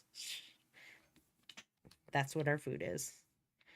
All right, it rides into there. Something happens. Nice. So what's happening? It's been transformed into a box of gloop. Nice. It gets picked up and chucked. All right, cool. I'm into it. That fun concept here. I like that it's dropping down onto here. The looping animation is good. Let's see the looping of the gears. I would like to see this kind of move in on screen here. So all you would have to do is just lower the opacity of like the window part of your little control box. And unless this is like some kind of screen. And if it's a screen, maybe you could have like some kind of stuff on here to indicate that. But I think that the switching's fine. It's going to come out of there. It's like turning. I think that's exactly what this is. It's like, it's more of a screen. So you're not seeing into the window, but it's like an x-ray screen. It's going to show up. It's something happens and then voila. So it comes out of there.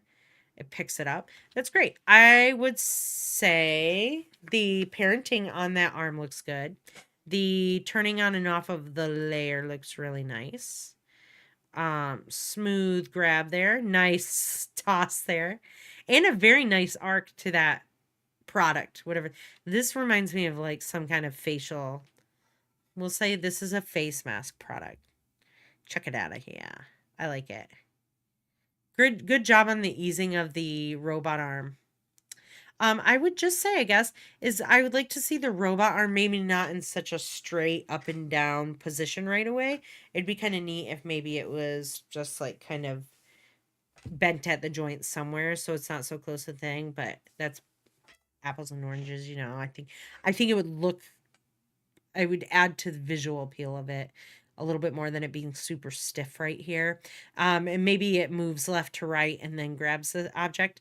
Other than that, I would maybe just add a little bit more to here. Like maybe that lights up when it changes, or something happens maybe between when it becomes a lumpy, gloopy product and when it gets packaged into the thing. Like maybe your control box shakes a little bit and then it comes out. Just some ideas there for you, but good job overall on this. Really good job. All right, and this is Melissa. The drumming one, the drumming Whiplash. Yeah, that was it is a very intense film. It is a very intense film and is very good.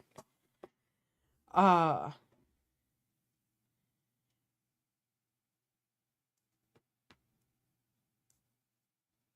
oh, wait, Keith, I'm questioning this. So you said on one of your assignments, the carpet was referencing the shining carpet. Was it in your real and surreal project? That red patterned carpet?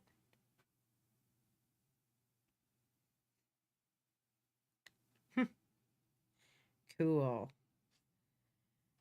I've watched oh, you guys want to watch something neat?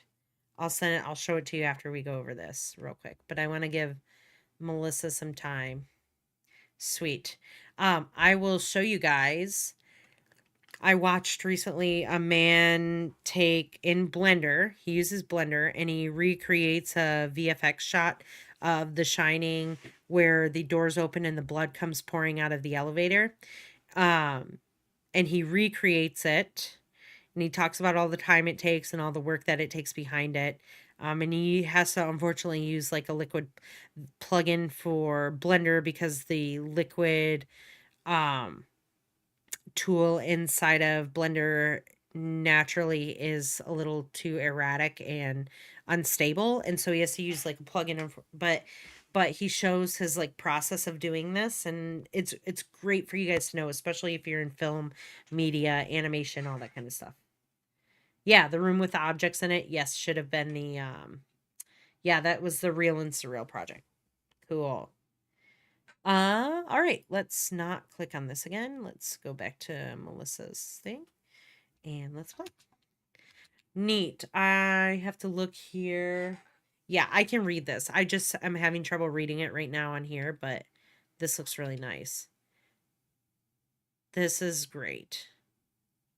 That is phenomenal. Fantastic job.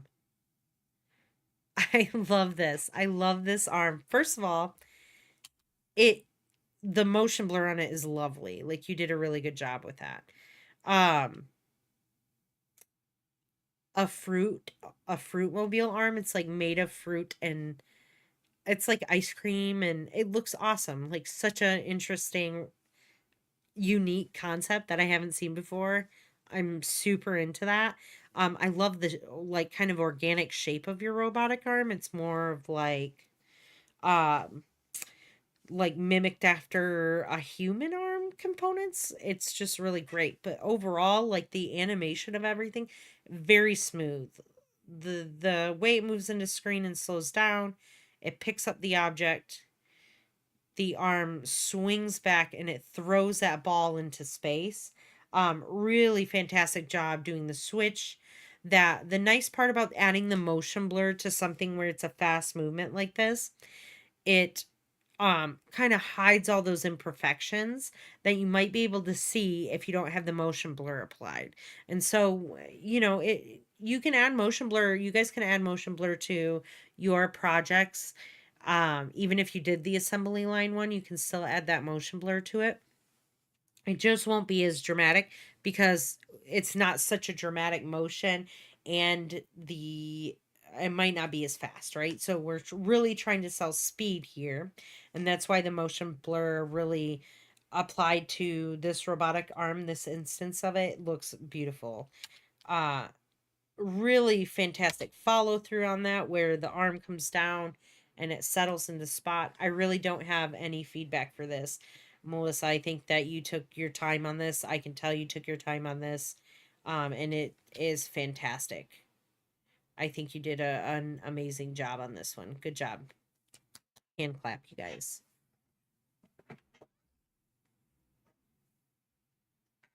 Yeah. Really neat stuff.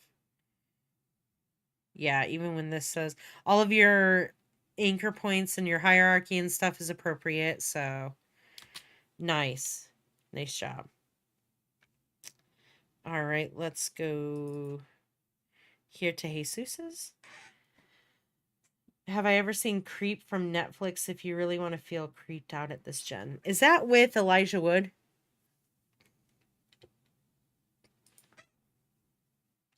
I think it is that with him. There's like a second one too, right? I feel like I have watched it. Not that Creep. I think it came out in 2014. No, Mark Duplass plays in it.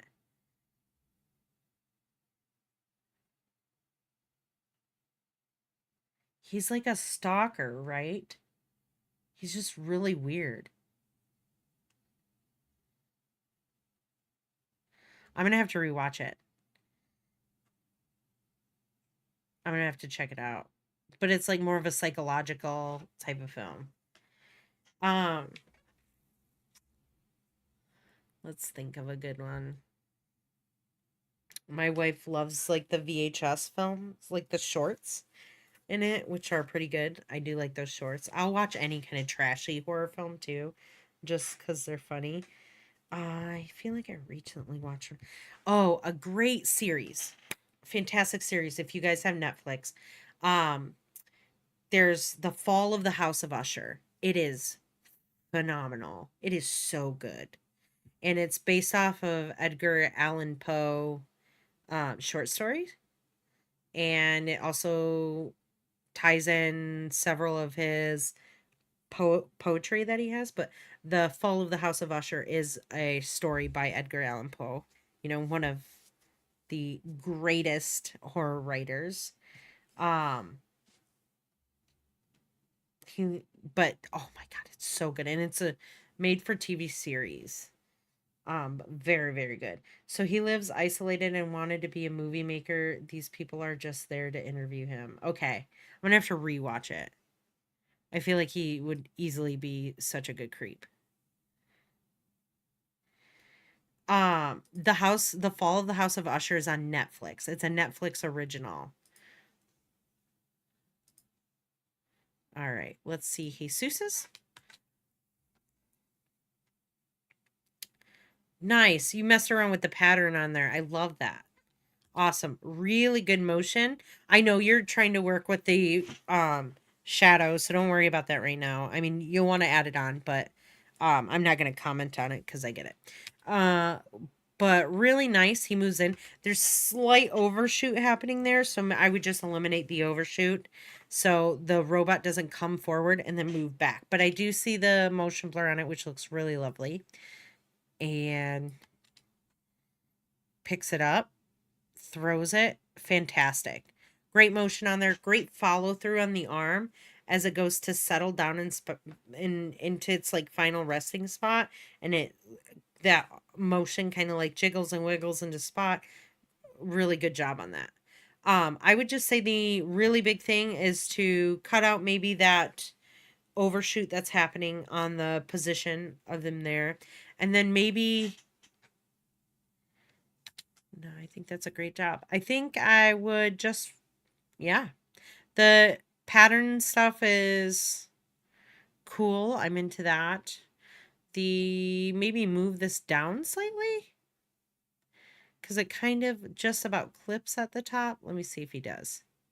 Yeah, he clips a little bit here at the top. So I would just move this all down at once. What you could do is pre-compose the entire robot, including the ball, all of that stuff into one scene, just leaving out the background and the text, and then just moving that pre-composition down a little bit, and you should be fine.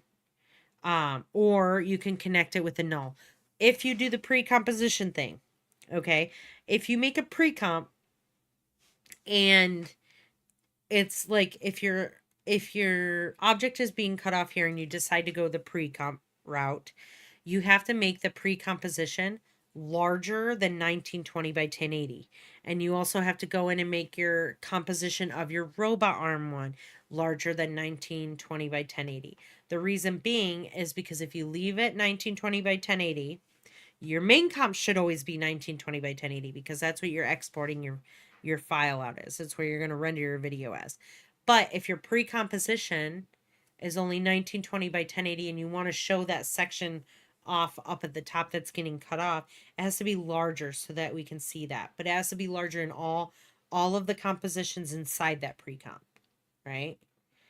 I explain it a little bit better inside of the module online. If you go watch one of the things back, you can see that I'll explain like how to like change that. Um trying to think of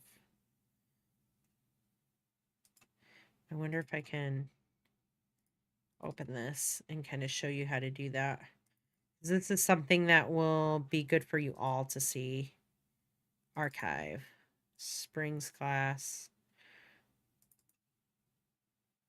Nope, wrong one. Robot arm. Let me open this. I will save. So this is a great opportunity. See, here's this thing there where it's like it's getting converted. okay, that's fine. And then if I go to look in that file folder again, it will have one that says, if I save this right now, if I hit Control Save, it's going to want me to save it to here. And that's just because that version was last year's version of the software. So my robot comp and arm, everything's in a composition here. You can see I've got my shadow here and then the actual robot composition. If I right click, or if I grab this and let's look at the composition settings, Control K. This one's 1920 1080, but let's say I wanted to move this down because inside of here, let's say everything was, do I have positions on anything? I do.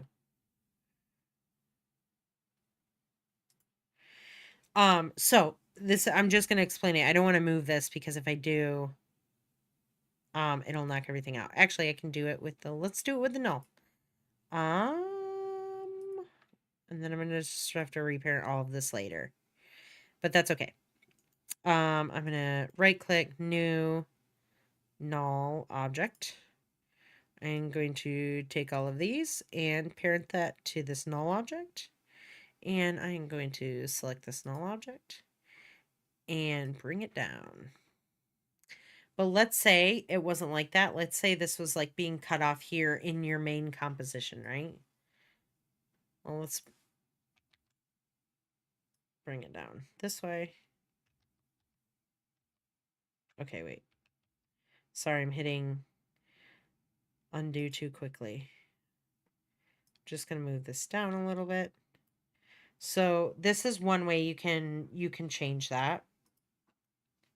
If I delete this though, now I have to update all of my rotations together. Now look, it breaks everything, right? Like now everything's chaotic because nothing's parented together.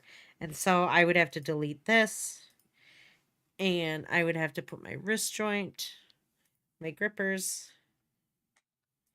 would have to go to my wrist joint. Ooh.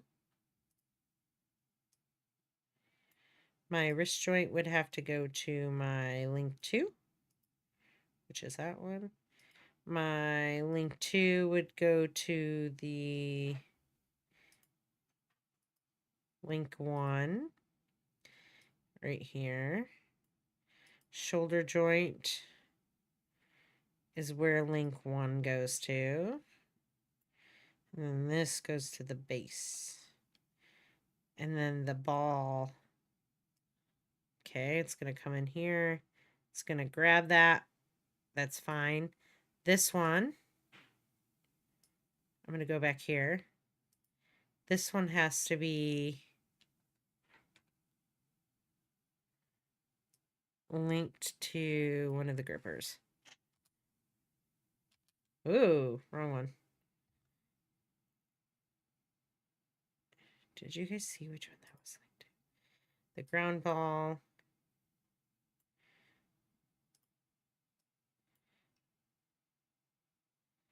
Maybe I linked this to the wrist joint.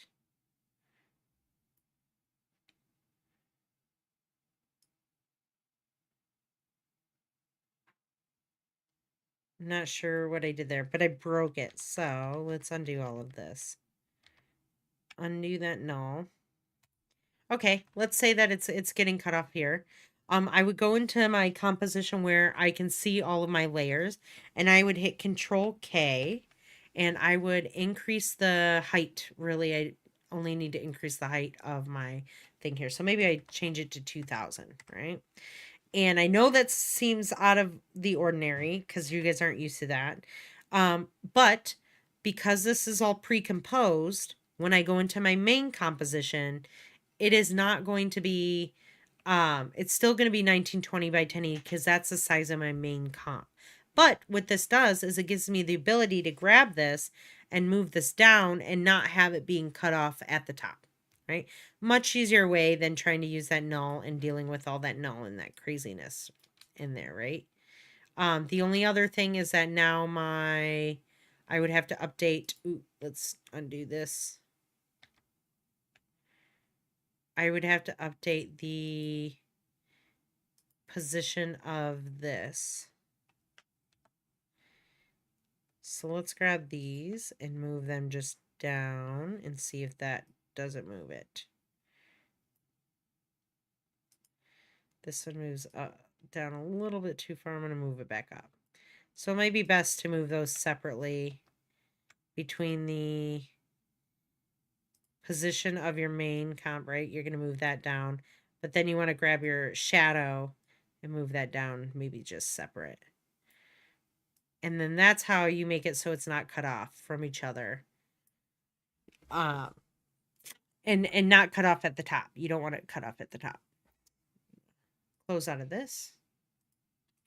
But I wanted to show you guys how to do that. You have to change the compositions that are in the inside of your main composition. Because if you don't, then it will still just cut off that thing, especially when you move it. You go to move it down, you move that pre-comp down, and it's still going to be cut off at the top because it's only 1920 by 1080. And since your main composition is 1920 by 1080, it's just shuffling that down. It's not going to change in size, and so it's going to cut that section off. Let me go back here. Let me open that one back up. Hierarchies.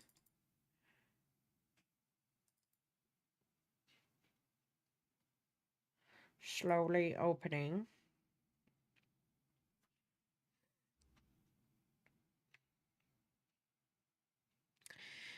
And let me go back to, but other than that, Jesus, like, really good job on everything. Good start on there.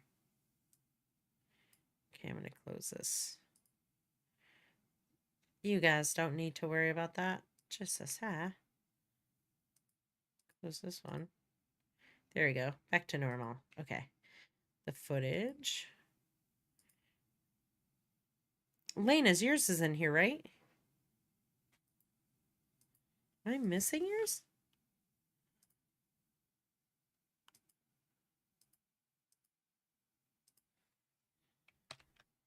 I know I saw it. I'm going back here to download it. 1, 2, 3, 4, 5, 6. Okay, yeah, I know there's 7 in here. I'm just gonna manually grab yours.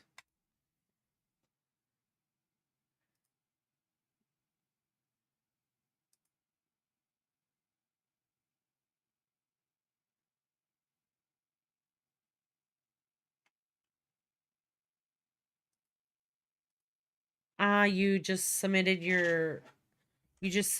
the video first. Okay, yeah, that's fine. But not a problem. I'm gonna bring this into here. There we go. Keith, is yours up yet?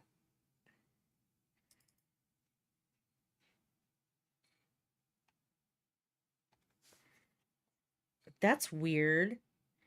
It like made it bigger. Yeah, if you export it smaller, it shouldn't be as... The size should be smaller. The size of the file should be smaller. Let's see how big this one is real quick. Let me just close these out. And look at this. If I right click on it,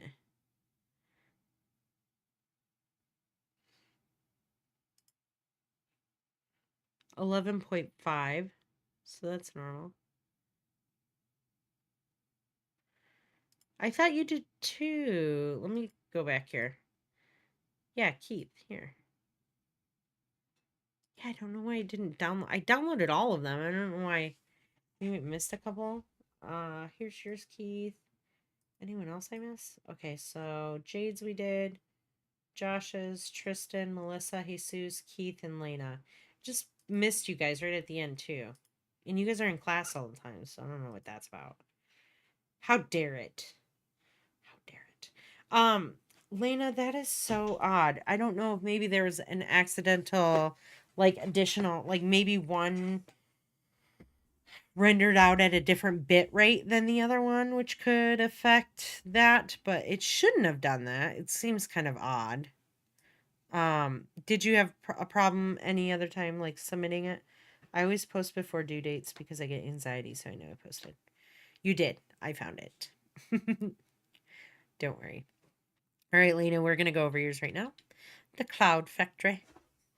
I like the title. Nice. I love this. The only thing, oh no, that was my computer and not your thing. I love that the little cloud comes out happy. This little guy, oh, he blushes. Nice. I like that it came down as like a bounce. I'm going to continue watching the whole thing though. Hilarious.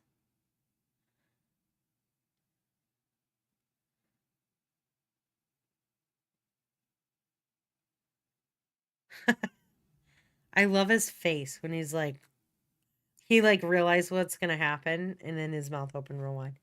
My other projects, the Slack small and people are always smaller. Yeah, I'm not sure why that happened. Oh, I love it. Like Fiend at the end. Oh, I was waiting. I was hoping there was going to be a little wink from that guy, like ding, before it closed. That was very cute.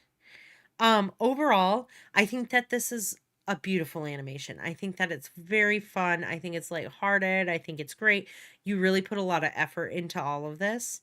Um, which I am impressed by, right? I think that there's a lot of moving parts here. You've got these animating, you've got a bounce happening here with that. You have color changes happening, you have a rotation here, facial changes, facial animations. There's a lot. Like you spent time on this, and I can definitely tell. I think overall, it's just slightly slow. So I would speed up everything a hair. So let's say, let's rewatch it together and see what I would do. So in this amount of time, I would maybe have these bounce out, right? And fall onto the thing because it takes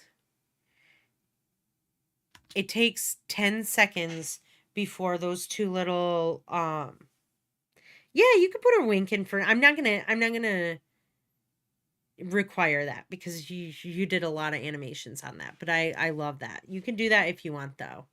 Um but these are the main things that I want you to focus on, right? It took 10 seconds for the little cloud puffs to get from the beginning to there. I would at least make that half, if not like only a couple seconds. Like it could fall out. Oh gosh, great. Every time I grab that, it does that.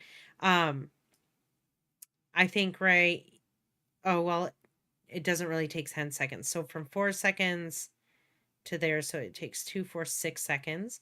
I'd cut that in half and I'd have it by 3 seconds all the way into the machine. And maybe what you could do in the meantime is these just like fall out, but that's not, I'm not requiring you to have it fall and bounce like the second one did. This is fine. But I would just speed this section up so it gets in there a little bit faster. That's great. The timing that it comes out there. Comes out there. He's all happy. There's another one. So you got two clouds. Perfect. They both float off screen. His little eyes animate. They blush. I love that. That's great. The bounce. I just want to highlight the what a wonderful bounce that was. The timing of it, the weight of the little cloud puff, the um the amount of bounces that it does and the fact that it like hits that and then just travels along with it, like it's very smooth and seamless between where the last bounce happened and it continues moving along the conveyor belt. I just think that was a lot of attention to detail there. He goes in there and it's like, this one's a bad noodle. Zooming out, he's an angry cloud. I like the wiggle that you added there. Such a good job. With the eye animation, like I haven't thought about animating eyes like that. I mean, obviously I've thought about using the scale to animate an eye blink. Path animations also work really well for mouths and eyes. Like the mouth one, instead of rotating the frown, the happy face to the frown like you did, you could just animate the path. But I like your style that you did, so I don't really want you to change it. But the fact that the white scale from behind the black part of the eyes uh sold a lot of like worry in this guy, and it was very clever. Um, the arm comes here and extends out. I would just maybe not have it extend out so far. Maybe it's, or maybe what's happening here is it doesn't extend off screen, so it's just starting to rotate at the same time. If you can. If you can't, I'm not worried about it.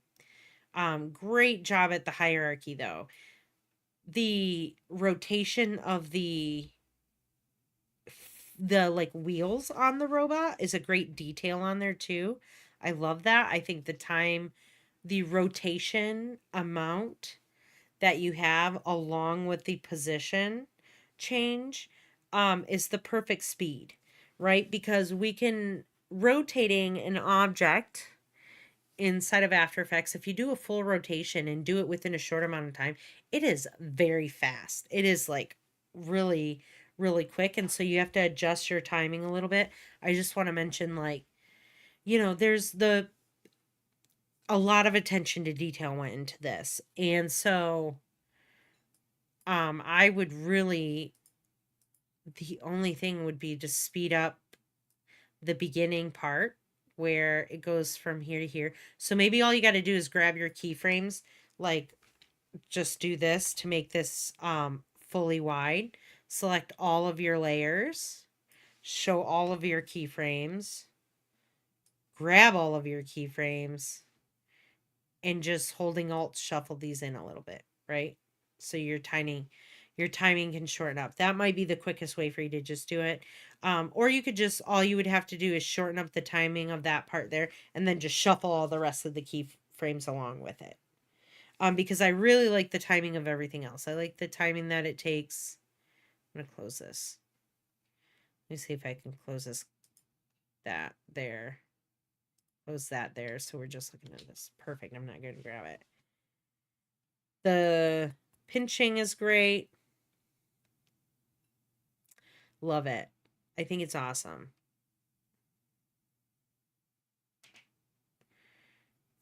Went green, resets, smile again.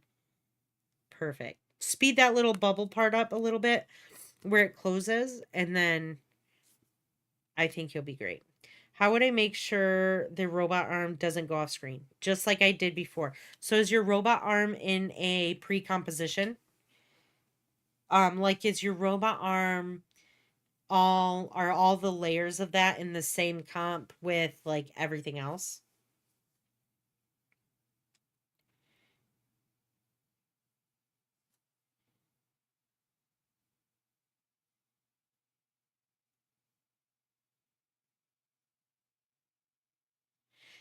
You could always make no.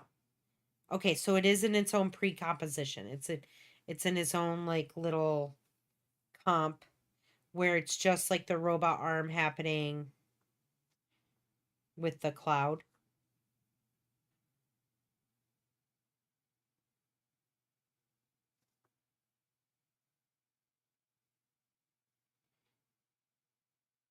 The robot arm is in the same comp. Okay. You could extend the size of that comp and then pre-comp everything together and put it into a main composition. And just make sure that you move that that pre-comp down in your main composition. So I would do this. Let me see here. I want to tell you guys this too. Putting more animations into something gives you more to look at, but it also gives more to critique. So when you guys are adding more I'm not saying to don't, because I love it, but just remember that the more stuff you put into something, the more I have to look at and the more I have to critique, which just means you could have more work at the end. But that's not a negative thing that I'm saying, by the way, you guys. I'm just letting you know that it might take me a little bit longer to get through them, or there might be more work that you end up doing because you show me more stuff. But I love it all. So what I would do here, Lena, right? I have my main assembly line comp here. Let's say I'm going to show all of my unshy everything. I am going to unlock everything.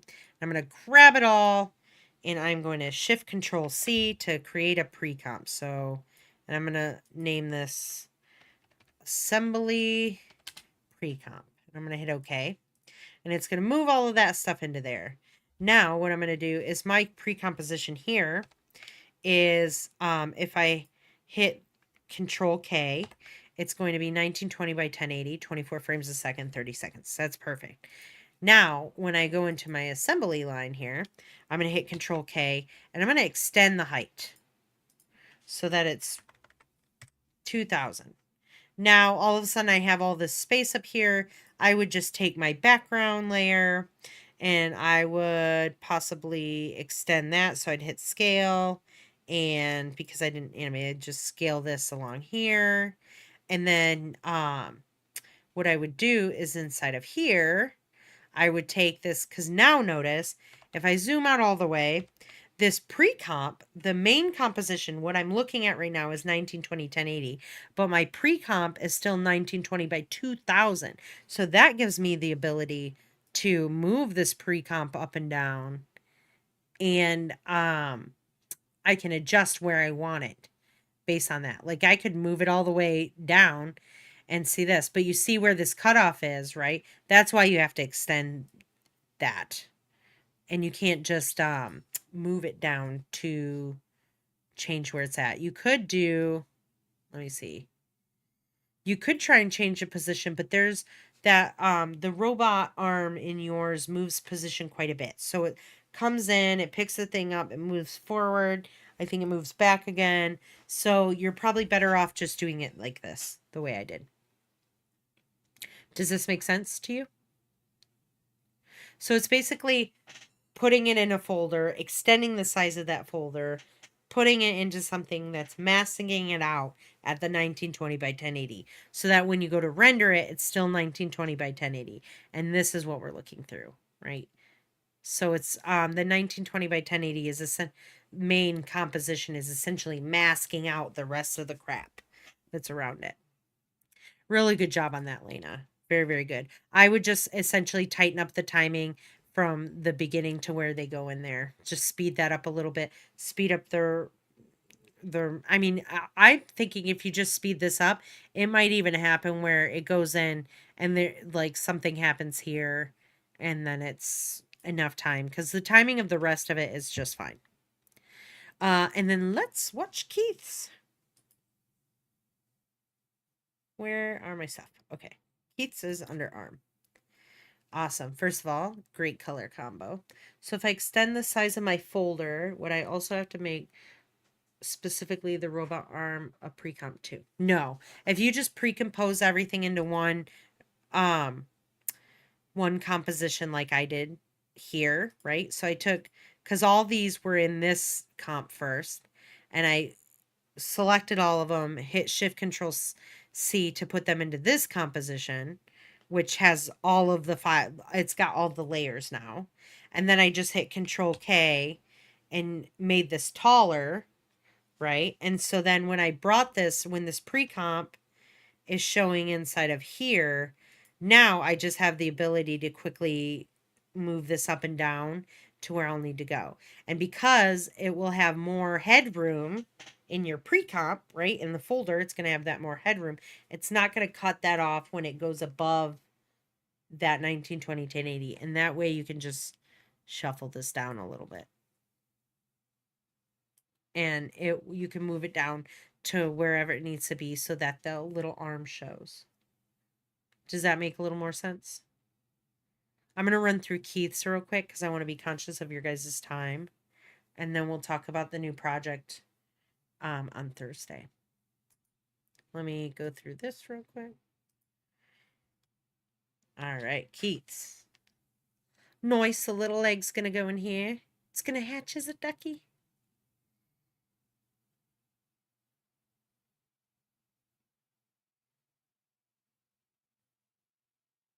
Okay, so Keith, I can see where you were having your troubles with it, and that's okay, because this is a lot for the first thing. Let's focus on the motion of your robot arm, though. There's a lot of space here you'll want to cut off. You want to just shorten that up. but the hierarchies and the motion of your robot arm is there. It looks like everything's appropriately rigged up. You might just want to center this one a little bit more, but it's not that big of a deal.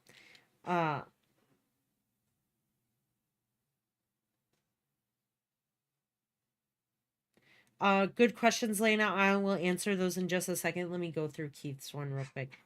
I wanted it to squeeze them, but couldn't figure out how to make them squish. I had the ideas, but because I was limited on time, I just wanted to prioritize. Yeah, prioritize is fine. And then you have until next Monday to resubmit it. So you can make changes on here and then resubmit it with that. We can address that in a couple different ways here. First, let's the arm, obviously it's going to want to grab it, right? So you're going to want to do that whole switching thing, right? Like here's how I have the cherry. Focus on the cherry section over here. When you're looking, I want you to look there. Now the cherry's going to move on the little conveyor belt that I made, right? And so that's one instance. And then when the cherry gets picked up by the robot arm, I duplicated that layer and made sure to parent it to the claw, because the claw is going to pick it up at this point. So you're going to want to make sure you're doing like the switching on and off of these layers. So your duck, as soon as it gets grabbed by the claw, you're going to want to duplicate the layer and hitting Shift Control D, and it's going to split that layer up and it's going to create a new instance there. And then you're going to want to parent that layer to your claw. And then as soon as it wants to drop it onto something, you're going to do the same thing, right? You're going to, for this one, I duplicated the layer and then I animated the position property of the cherry. So it's like dropping onto, I made sure to time it. At the same time my claws open, the position animates of the cherry. And then this layer is then parented to my cupcake, because now the cupcake needs to be in control of that cherry. So does that kind of make sense? What you're going to want to do, like the switching of the layers with the duck. So when we're here, right about grabs, it's going to make contact and grab it here. You're going to switch that layer. And then you're going to parent that second layer to the claw. And then the claw is going to pick it up. You're going to want to animate him picking it up and moving it over to here. And that's when the claw opens up. Sorry, I didn't mean to grab this one. Close that down. So when the claw gets a hold of the duck, it's going to pick it up. It's going to move it to the box. And then you're going to time it where, you're going to split that layer. And then you're going to time it to where when the claws open up, the position of the duck changes. The position of the duck will animate. And then it falls into the box. And because it's falling into the box and the box isn't moving, you don't have to parent that third iteration of the duck to anything. It just needs to fall into wherever and just out of sight, right? If you wanted to squish him, you could just animate the scale, like when it's squishing like this. When the claws are going like this, you can animate one parameter of the scale, so it's only scaling on like the Y value. You could also, let me see if there's a distort option in your effects and presets up here. And you could do like a,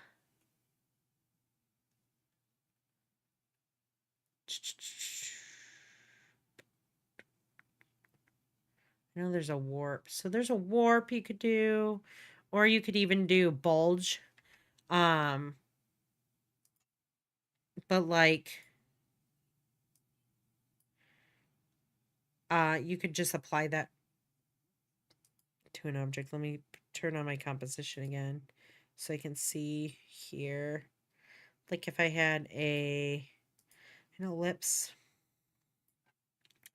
oh, I want it to be perfect circle, and I add the warp to it. And does it continue to warp it? It does not. I can um, zero out the bend, right? So it's like normal. And then I can change the way I want it to warp. So the shape of it, right? So if you keep the bend in here and then you start updating the type of shape it is. Ooh, the upper arc isn't bad. Um, the arch, there's a bulging option here. And then you can animate it kind of like that. The bulging isn't really a great one. Maybe that arch upper. You can maybe mess around with these. Horizontal distortion. You don't want it really distorting too much, right? Maybe just vertical is how we want it.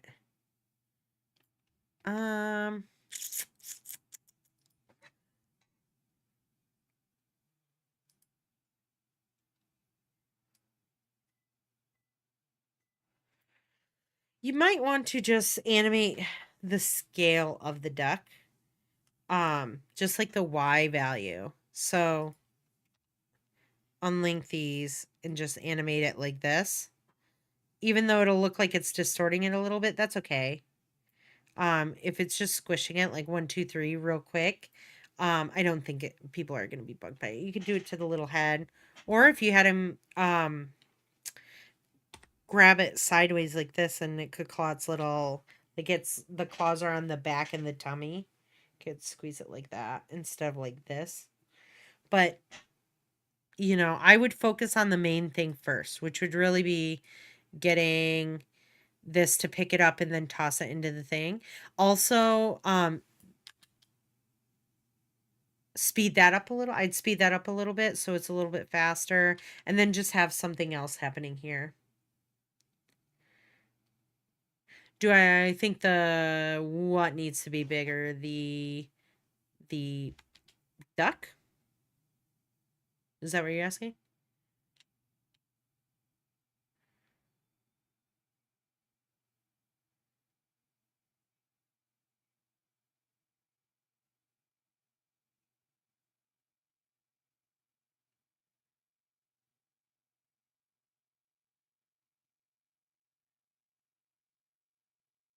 No, I think the duck is a perfect size. I don't think that. No, I think. Did you have it squish here? Let me see. He doesn't squish here. No, I don't think that it needs to be a different size. I think it's the perfect size, to be honest.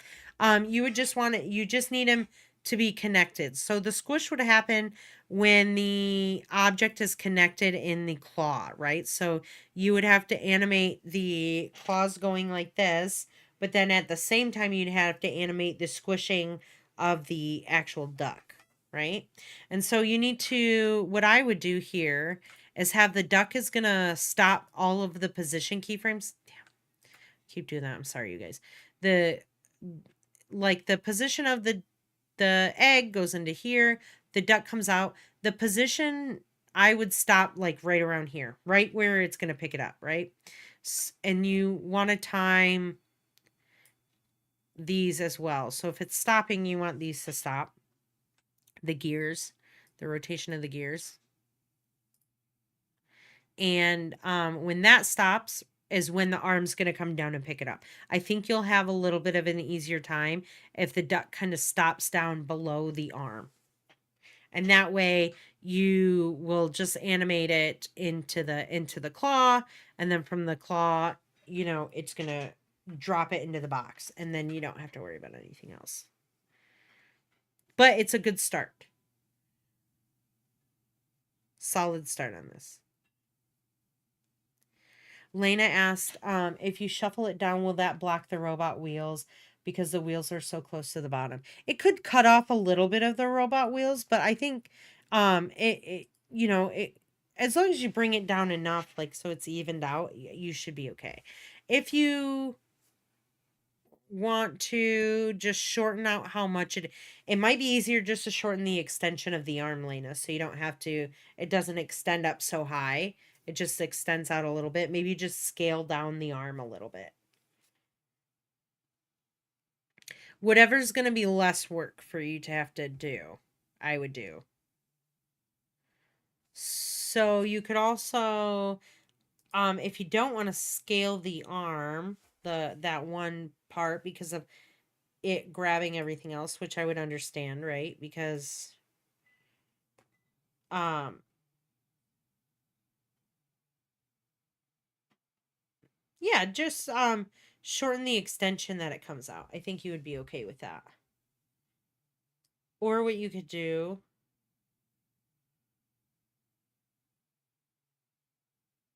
I mean it doesn't really go past a ton, just a little bit. So or you could just make it so that when it's animating and extending out here, maybe instead of coming in straight up, it comes in kind of bent like it does in the other version of the robot arm. It comes in kind of bent down like this and then goes up and picks up the thing. So it doesn't have to extend up and out. It just goes down and grabs it. I'm afraid if I mess with the shortening the arm, it will affect the animation. Yeah, okay. That you don't have to shorten the arm, then just I would just scale the comp a little bit. Or I would just pre-comp everything and move the comp down a little bit. And if it cuts off the wheels a little, that's okay. It's not a big deal. I'm not gonna be upset about that. All right. Okay, you guys. Keith, did that help you with your stuff? Do you have any more questions about your project?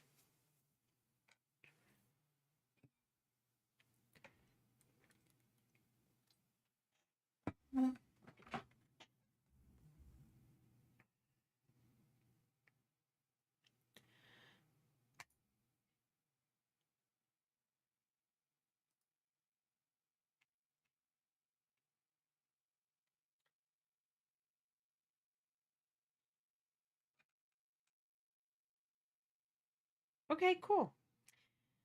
All right, you guys. If you guys have more questions, because I understand there's a lot. Yeah, of course, of course. Always, you're welcome for class. Thank you guys for showing up to class. And if you guys have more questions, just write me in Slack, and we can work it out and try and figure out what to do there. But you guys have all week, to mess around with it. You can turn it on up to the 23rd, which is next Monday. So you guys have that time.